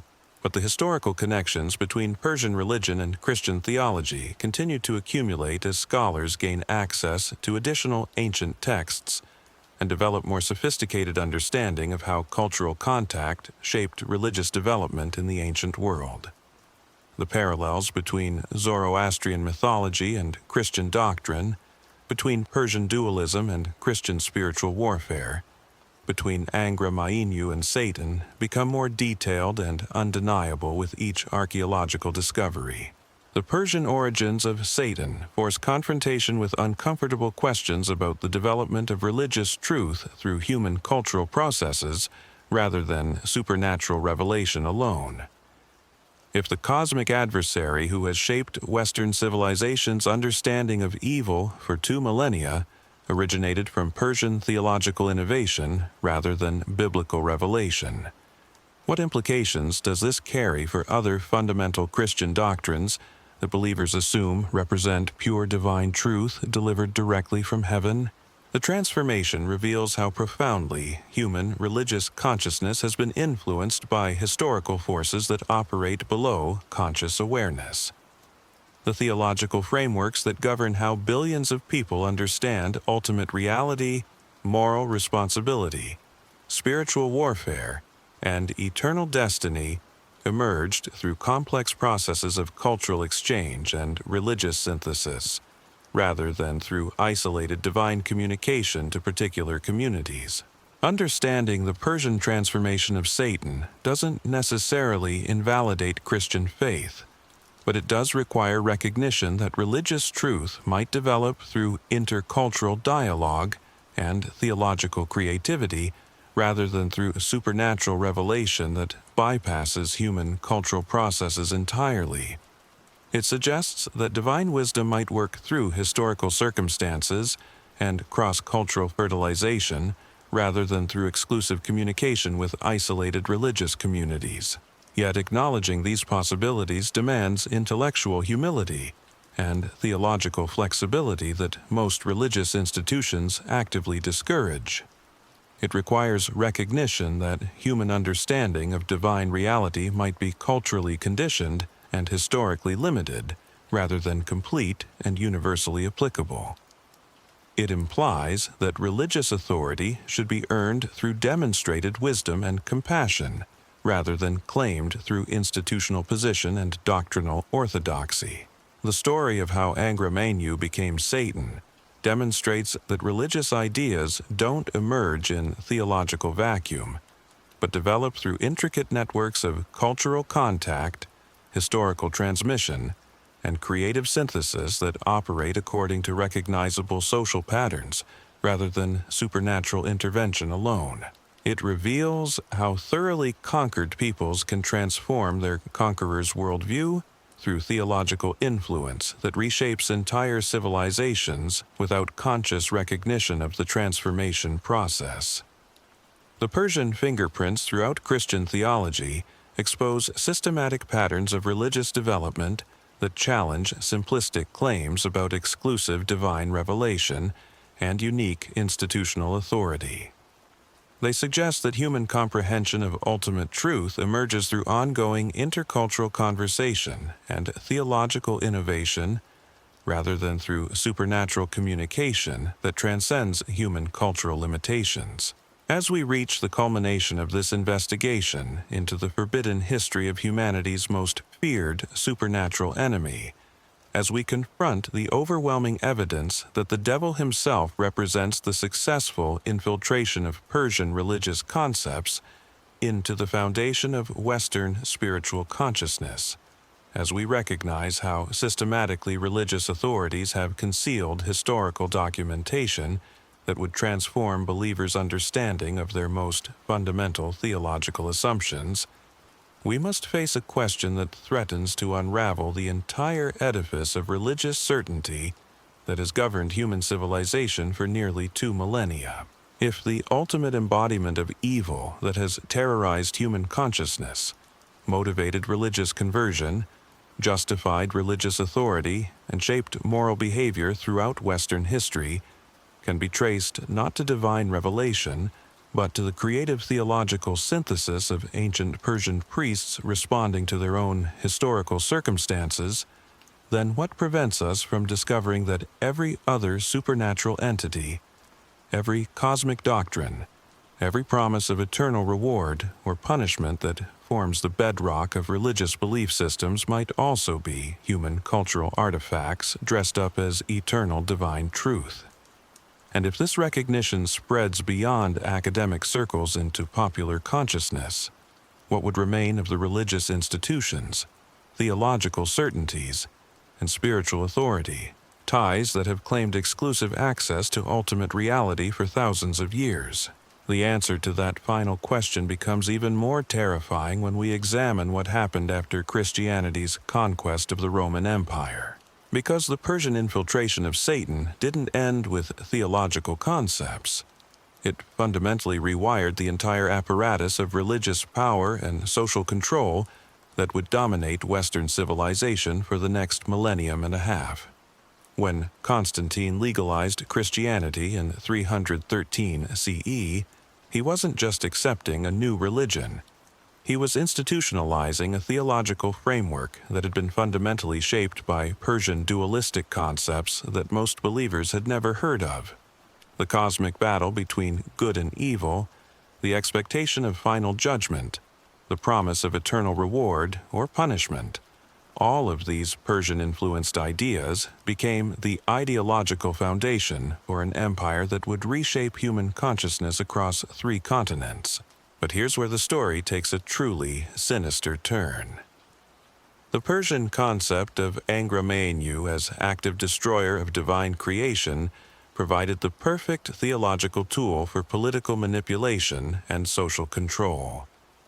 If evil operates through supernatural forces that can influence human behavior, then religious authorities become necessary intermediaries between vulnerable populations and cosmic spiritual warfare. If Satan actively seeks to corrupt and destroy human souls, then institutional religion becomes essential protection against supernatural attack. The medieval church understood this dynamic perfectly. By the 5th century, Christian theology had developed elaborate systems of spiritual warfare that borrowed directly from Persian magical traditions.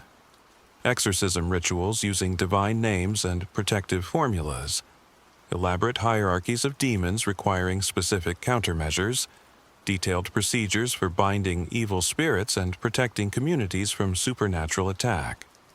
All of these practices that became central to Christian religious life had clear precedents in Zoroastrian spiritual warfare techniques. The monastic movement provides particularly disturbing evidence of Persian influence on Christian spirituality.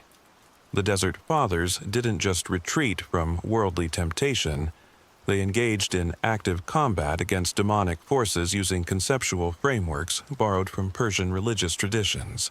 Their descriptions of spiritual battles, supernatural visitations, and cosmic warfare between forces of light and darkness read like translations of Zoroastrian texts about conflict between Ahura Mazda's followers and Angra Mainyu's demons. St. Anthony's life, written by Athanasius in the 4th century, presents the hermit's spiritual struggles in terms that directly parallel Persian accounts of spiritual warriors battling against destructive supernatural forces. The demons that torment Anthony, the supernatural visions that test his faith, the cosmic significance attributed to individual spiritual warfare, all of these elements reflect Persian religious frameworks more than pure biblical tradition. But the Persian influence extended far beyond individual spiritual practice into the institutional structures that would define European civilization for centuries. The concept of Satan as cosmic adversary provided theological justification for religious authority that claimed exclusive power to protect souls from supernatural destruction. If evil operates through active demonic forces, then religious institutions become essential mediators between helpless populations and cosmic spiritual warfare. This theological framework enabled unprecedented consolidation of religious power.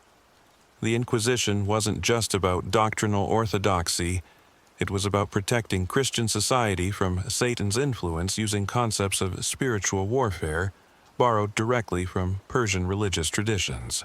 The identification of heretics, witches, and other supposed agents of evil reflected Persian dualistic thinking about cosmic conflict between forces of light and darkness. The witch trials that terrorized Europe for centuries provide chilling evidence of how Persian concepts of evil had been weaponized for social control. The elaborate procedures for identifying supernatural influence, the detailed confessions of demonic activity, the systematic torture designed to extract admissions of cosmic rebellion. All of these practices reflected Persian-influenced understanding of how evil operates through human intermediaries rather than pure biblical approaches to moral failure and community discipline. Even more disturbing is how the Persian transformation of Satan enabled the theological justification of violence against entire populations. The Crusades weren't just about territorial conquest. They were about cosmic warfare against Satan's earthly representatives. The systematic persecution of Jews throughout European history wasn't just about ethnic hostility.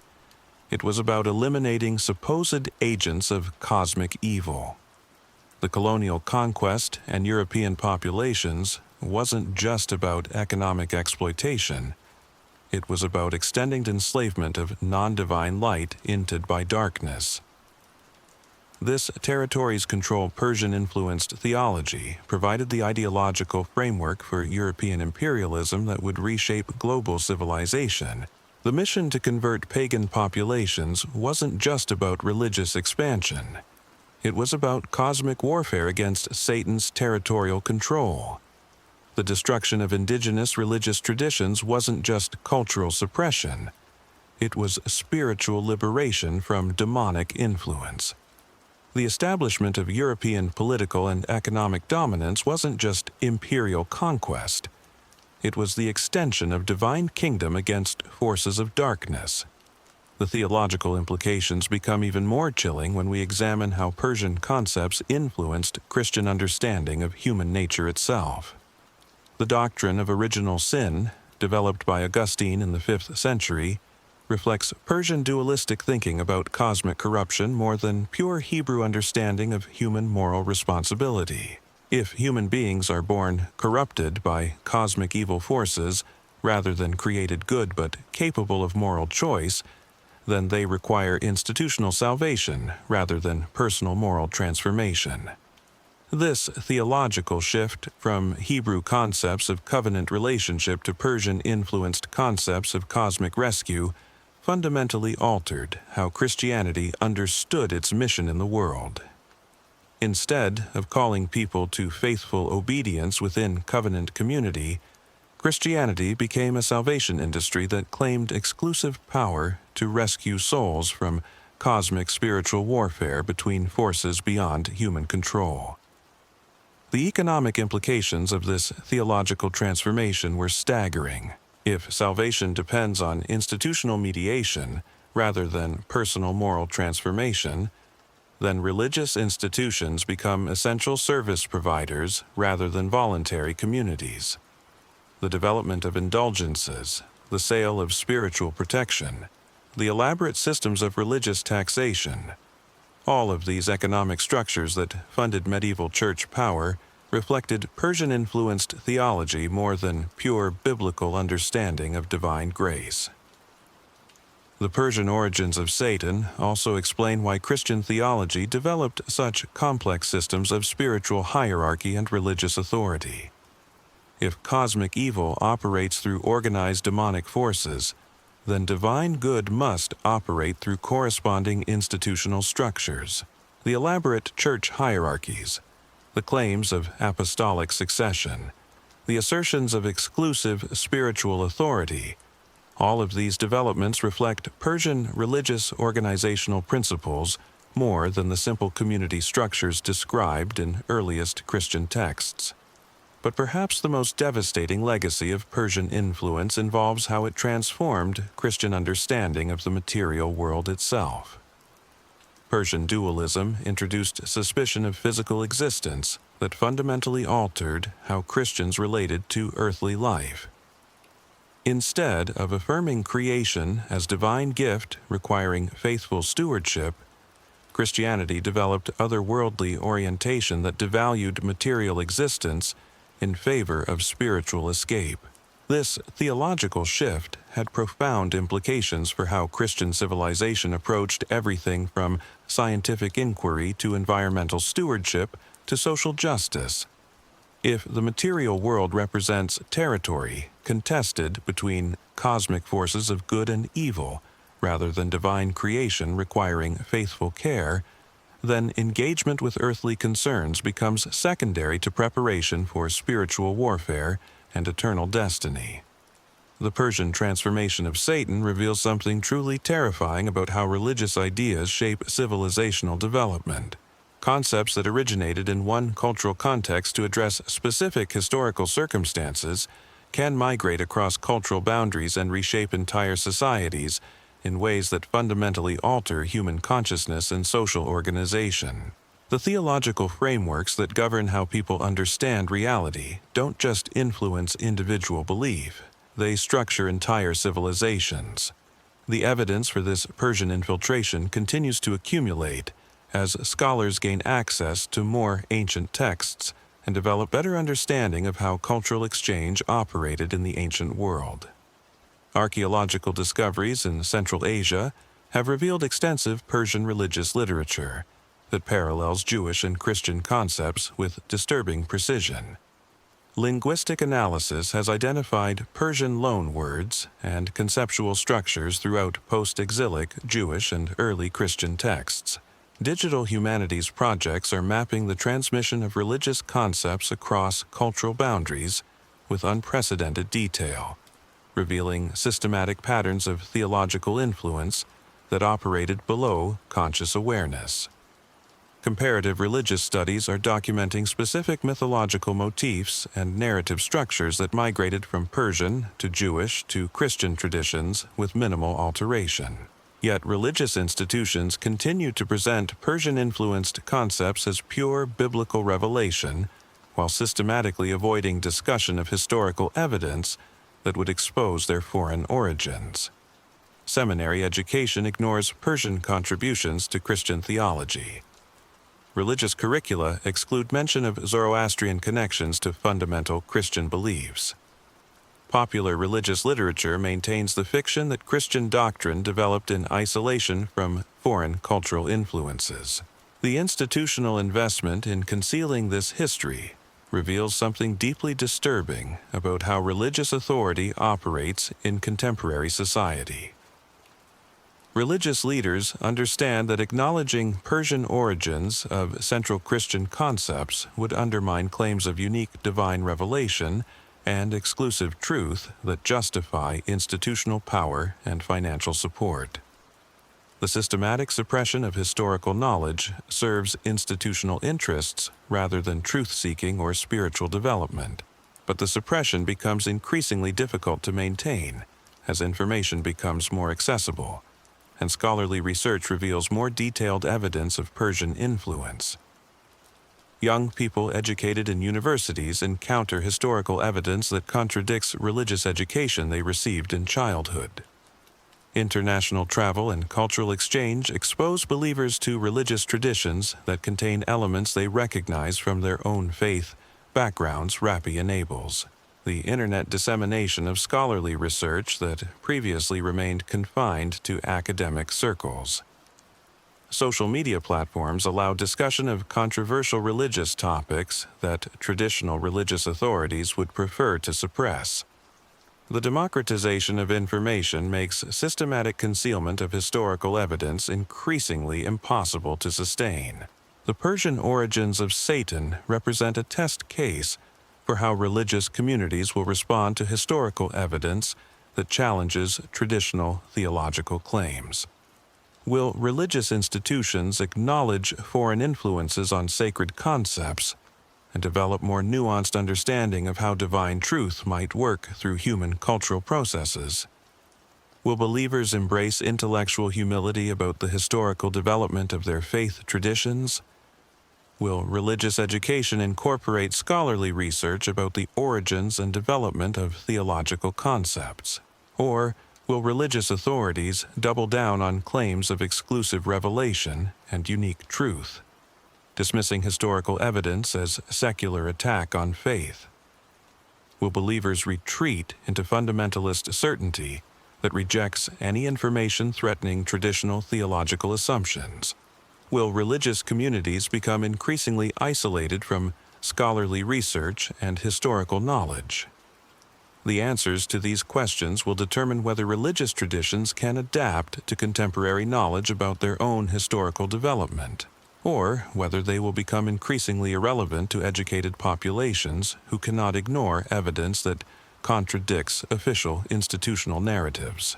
The Persian transformation of Satan also raises profound questions about the nature of truth itself in religious contexts.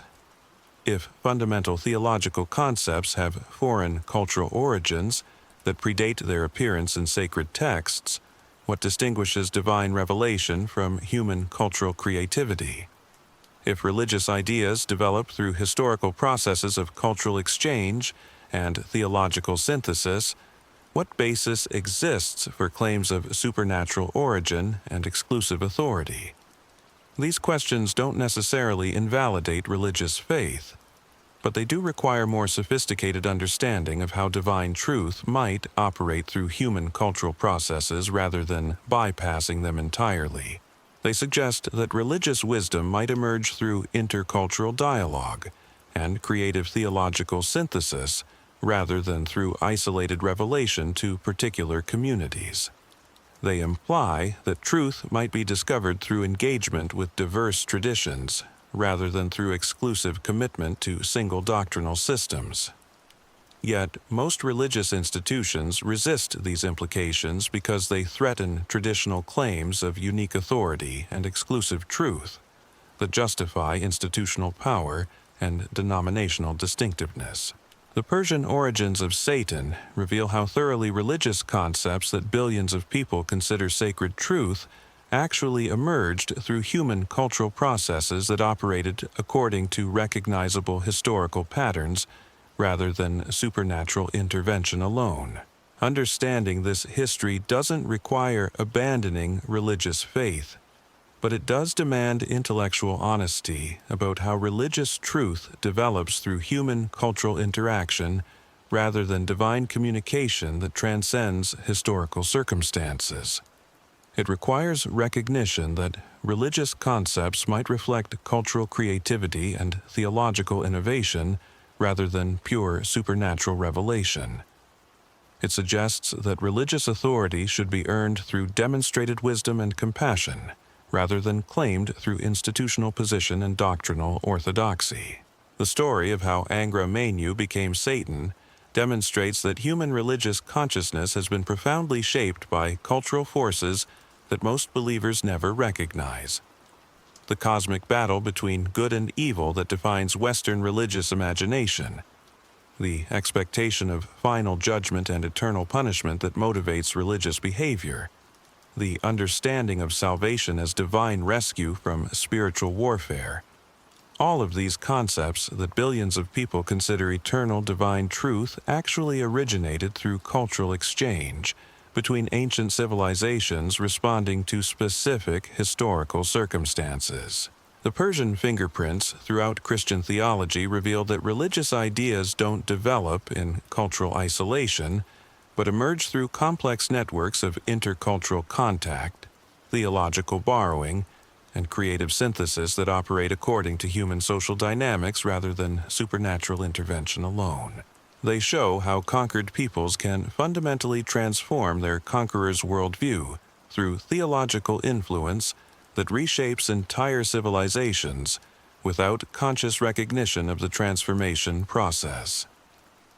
The systematic concealment of this history by religious institutions reveals institutional investment in maintaining theological claims that historical evidence cannot support. The disconnect between scholarly knowledge and popular religious belief demonstrates how religious authority depends on historical ignorance that prevents believers from understanding the actual origins of their most fundamental theological assumptions. As this forbidden history continues to emerge from ancient texts and archaeological discoveries, as scholarly research reveals more detailed evidence of Persian influence on Jewish and Christian theology, as information technology makes historical knowledge more accessible to general populations, the gap between institutional religious claims and historical evidence becomes increasingly impossible to ignore. The Persian origins of Satan force confrontation with a question that strikes at the foundation of Western religious civilization itself. If the ultimate embodiment of evil that has shaped human consciousness for 2 millennia, the cosmic adversary whose defeat represents the central promise of Christian salvation, the spiritual enemy whose influence has justified religious authority and motivated religious conversion throughout history, can be traced not to divine revelation but to the theological creativity of ancient Persian priests developing concepts of cosmic dualism to explain their own cultural circumstances, then how many other supernatural entities, cosmic doctrines, and eternal promises that form the bedrock of religious belief systems worldwide might also be human cultural artifacts, facts masquerading as divine truth. And if this recognition spreads beyond academic circles into popular religious consciousness, what would happen to the billions of believers whose entire understanding of reality, morality, and eternal destiny depends on concepts that originated not in heaven, but in the historical imagination of ancient civilizations, whose names they have never heard, and whose religious traditions they have been taught to fear as demonic deceptions? The implications of this theological infiltration extend far beyond academic curiosity into the very mechanisms by which human civilizations construct their understanding of ultimate reality. Because we trace the specific pathways through which Persian religious concepts migrated into Jewish and Christian consciousness, we discover something that should terrify anyone who values intellectual honesty about the origins of sacred belief. The evidence reveals that this wasn't random cultural osmosis or accidental theological borrowing. This was systematic religious engineering that operated through identifiable historical processes that we can now map with disturbing precision. The Persian Empire didn't just conquer territories, it conquered minds, reshaping the spiritual landscape of human consciousness in ways that continue to govern billions of lives today. Consider how Persian religious imagery infiltrated Jewish apocalyptic literature through specific textual traditions that can be traced manuscript by manuscript. The visions of Ezekiel, composed during the Babylonian exile, suddenly overflow with Persian mythological motifs that appear nowhere in earlier Hebrew literature. The wheel within a wheel, the 4 living creatures, the throne of God surrounded by cosmic fire, these aren't Hebrew religious symbols. These are Persian throne room imagery borrowed from Zoroastrian descriptions of Ahura Mazda's celestial court. But the infiltration goes deeper than surface imagery into fundamental narrative structures that would define how later generations understood the cosmic drama itself. The Persian myth of cosmic ages, where creation undergoes periodic renovation through divine intervention, becomes the template for Jewish and Christian eschatology. The Zoroastrian expectation of 3 saviors who would appear at 1,000-year intervals to prepare for final renovation becomes the framework for messianic hope that would ultimately center on Jesus as the final cosmic redeemer. The book of 2nd Esdras, composed in the 1st century CE, provides chilling evidence of how completely Persian temporal frameworks had colonized Jewish religious imagination. Its elaborate chronologies of predetermined historical periods, its detailed descriptions of cosmic signs preceding final judgment, its expectations of resurrection and eternal punishment. All of these elements mirror Persian apocalyptic literature with suchying direct influence, precision that then requires willful ignorance of obvious textual parallels. Even more disturbing is how Persian magical practices infiltrated Jewish and Christian approaches to spiritual warfare. The Testament of Solomon, attributed to Israel's wisest king, but actually composed centuries after Persian contact, describes elaborate procedures for binding demons using divine names and protective seals that directly parallel Zoroastrian exorcism techniques. The text presents Solomon commanding legions of demons to build the temple using magical formulas that appear throughout Persian religious literature. These weren't theological abstractions or philosophical borrowings. These were operational instructions for spiritual warfare that Jewish and Christian communities would practice for centuries, believing they were following biblical precedents when they were actually implementing Persian religious technology. The prayers, rituals, and protective formulas that defined Christian approaches to demonic activity had been developed by Zoroastrian priests to combat Angra Mainyu's supernatural forces. The Persian influence extended into Christian liturgical development in ways that most believers never recognize. The emphasis on light overcoming darkness in Christmas celebrations doesn't derive from Hebrew traditions. It mirrors Persian winter solstice observances that celebrated Ahura Mazda's victory over the forces of darkness during the longest night of the year. The expectation of renewal and resurrection during Easter doesn't emerge from pure biblical theology. It reflects Persian seasonal festivals that anticipated cosmic renovation through divine intervention. Even the architectural symbolism of Christian churches bears Persian religious DNA. The emphasis on Eastern orientation, the symbolic importance of altar fires and sacred flames, the hierarchical arrangement of sacred space reflecting cosmic order, all of these elements appear in Persian fire temples before they surface in Christian liturgical architecture. The very buildings where Christians worship for nearly 2 millennia were designed according to Persian religious principles rather than pure biblical specifications. But perhaps the most insidious aspect of this Persian infiltration involves how it transformed Christian understanding of human moral responsibility itself.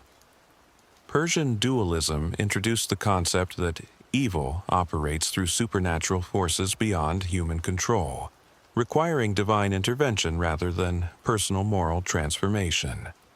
This theological shift fundamentally altered how Christians understood salvation, grace, and spiritual development. In purely Hebrew thought, covenant relationship required human moral response to divine initiative. People were called to faithfulness, obedience, and justice within community relationships that reflected divine character. Salvation involved restoration of right relationship through repentance and renewed commitment to covenant obligations. But Persian-influenced Christianity emphasized rescue from cosmic spiritual warfare, rather than restoration of covenant relationship. Salvation became divine intervention that delivered souls from supernatural forces beyond human control, rather than transformation of human hearts that enabled faithful response to divine love. Grace became unilateral divine action rather than relational dynamic between divine initiative and human response. This shift from Hebrew relational theology to Persian rescue theology explains why Christian soteriology developed characteristics that seem foreign to pure biblical thought. The emphasis on faith rather than works, on divine intervention rather than human moral transformation, on individual rescue rather than community restoration, all of these distinctively Christian elements reflect Persian religious frameworks more than Hebrew covenant theology. The Persian transformation of Christian theology also explains why Christianity developed such complex systems of spiritual hierarchy and religious authority. If salvation depends on protection from cosmic spiritual warfare, rather than faithful participation in covenant community, then religious institutions become essential service providers rather than voluntary associations of committed believers. The elaborate church hierarchies that emerged during the patristic period mirror Persian religious organizational structures more than the simple community leadership described in earliest Christian texts. The claims of apostolic succession, the assertions of exclusive spiritual authority, the development of complex sacramental systems, all of these institutional developments reflect Persian concepts of religious mediation rather than pure New Testament ecclesiology. The medieval development of papal supremacy provides particularly clear evidence of Persian influence on Christian institutional structure. The concept of a single religious authority who mediates between divine and human realms, who possesses exclusive power to bind and loose spiritual forces, who serves as cosmic representative of divine will on earth. These ideas appear throughout Persian religious literature describing the relationship between Ahura Mazda and earthly religious hierarchy. But the Persian infiltration reached its most devastating expression in how Christianity understood the material world itself. Persian dualism introduced suspicion of physical existence that fundamentally contradicted Hebrew affirmation of creation as divine gift. Instead of understanding the material world as good but fallen, requiring redemption and restoration, Christianity developed otherworldly orientation that saw physical existence as inherently corrupt territory, contested between cosmic spiritual forces. This theological shift had catastrophic implications for how Christian civilization approached scientific inquiry, environmental stewardship, and social justice. If the material world represents a battlefield between cosmic forces of good and evil, rather than divine creation requiring faithful care, then engagement with earthly concerns becomes secondary to spiritual warfare and preparation for otherworldly destiny. The Persian influence explains why Christianity developed ascetic traditions that rejected marriage, sexuality, and material prosperity as spiritually dangerous. Why monastic movements emphasized escape from worldly engagement rather than transformation of worldly conditions. Why Christian theology often devalued physical existence in favor of purely spiritual concerns that contradicted biblical affirmation of creation and incarnation. These weren't minor theological adjustments or peripheral doctrinal developments. These were fundamental restructurings of how human beings understood their relationship to physical reality, their moral responsibilities, and their ultimate destiny. The Persian infiltration had transformed Christianity from a world-affirming religion of covenant faithfulness into an otherworldly religion of cosmic rescue. The evidence for this transformation continues to accumulate as scholars gain access to more Persian religious texts and develop sophisticated methods for tracing cultural transmission across ancient civilizations. Digital analysis of linguistic patterns reveals Persian loanwords throughout post-exilic Jewish and early Christian literature. Archaeological discoveries in Central Asia uncover Persian religious manuscripts that parallel Jewish and Christian concepts with disturbing precision. Comparative mythology studies document specific narrative motifs and symbolic structures that migrated from Persian to Jewish to Christian traditions with minimal alteration.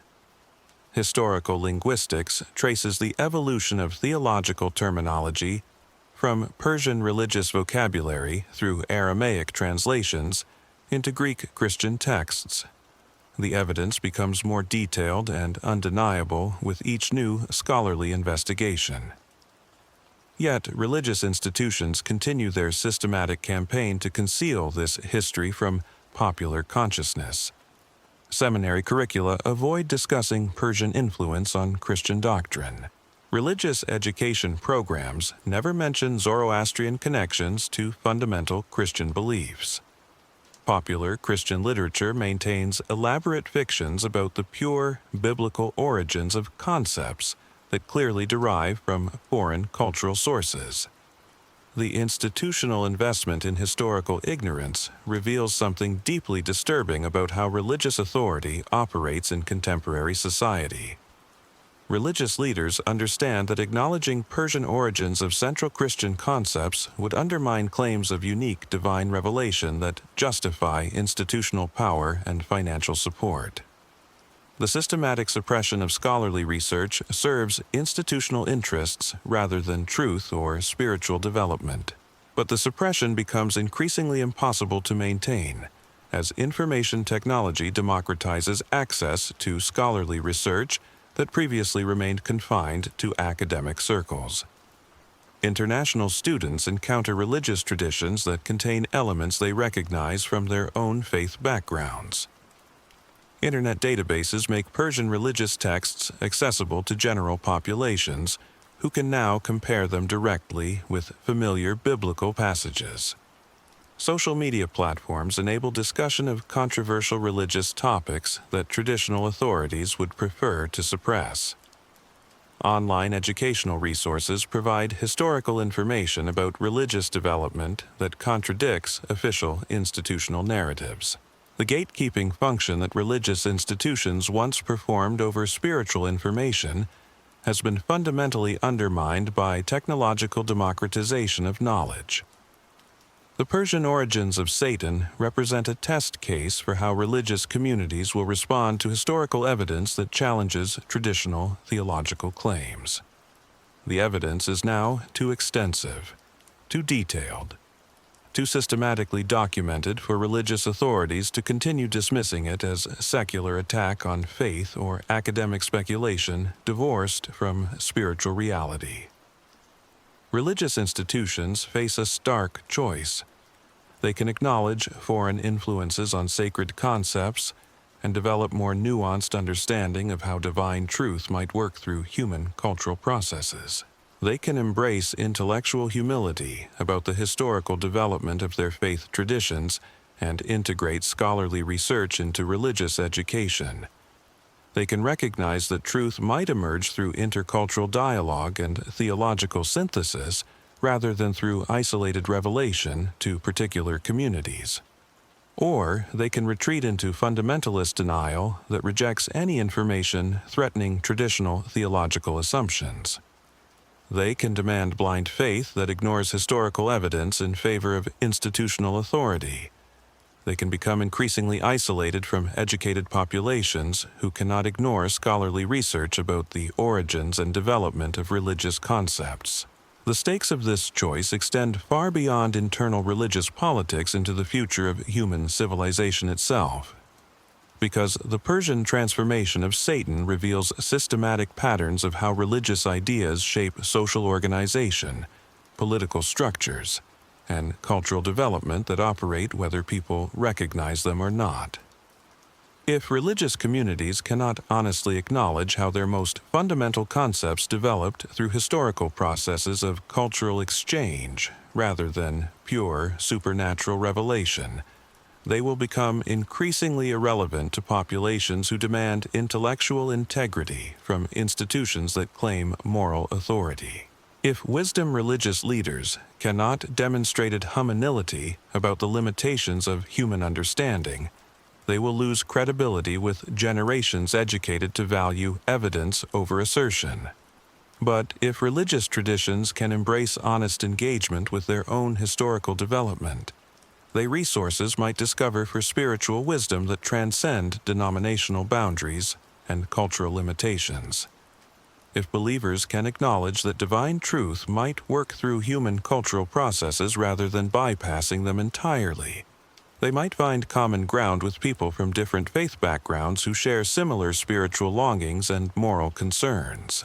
The Persian fingerprints throughout Western religious thought suggest that human spiritual development has always involved intercultural dialogue and theological creativity rather than isolated revelation to particular communities.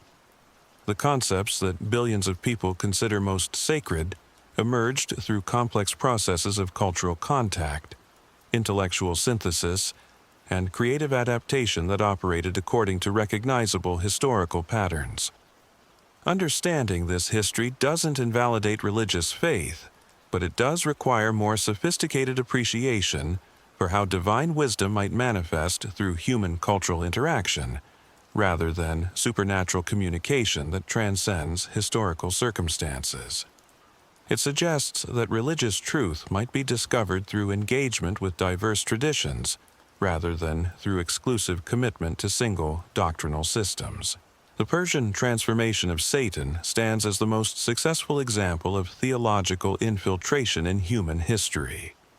A Zoroastrian deity of destruction became the cosmic adversary of billions without them ever realizing their understanding of ultimate evil originated from ancient priests worshiping gods whose names they've never heard. the mythological framework governing Western civilization's comprehension of good and evil, spiritual warfare and eternal judgment, emerged not from divine revelation, but from cultural exchange between civilizations responding to their own historical circumstances. This forbidden history forces us to confront an uncomfortable truth about religious development itself. If the devil, humanity's most feared supernatural enemy, can be traced to Persian theological creativity rather than biblical revelation, then how many other fundamental religious concepts that billions stake their eternal destiny upon might also be human cultural artifacts masquerading as divine truth? And if this recognition spreads from academic circles into popular religious consciousness, what would happen to the spiritual certainties, institutional authorities, and sacred beliefs that have claimed exclusive access to ultimate reality for thousands of years? The evidence is now undeniable. The connections too systematic to dismiss.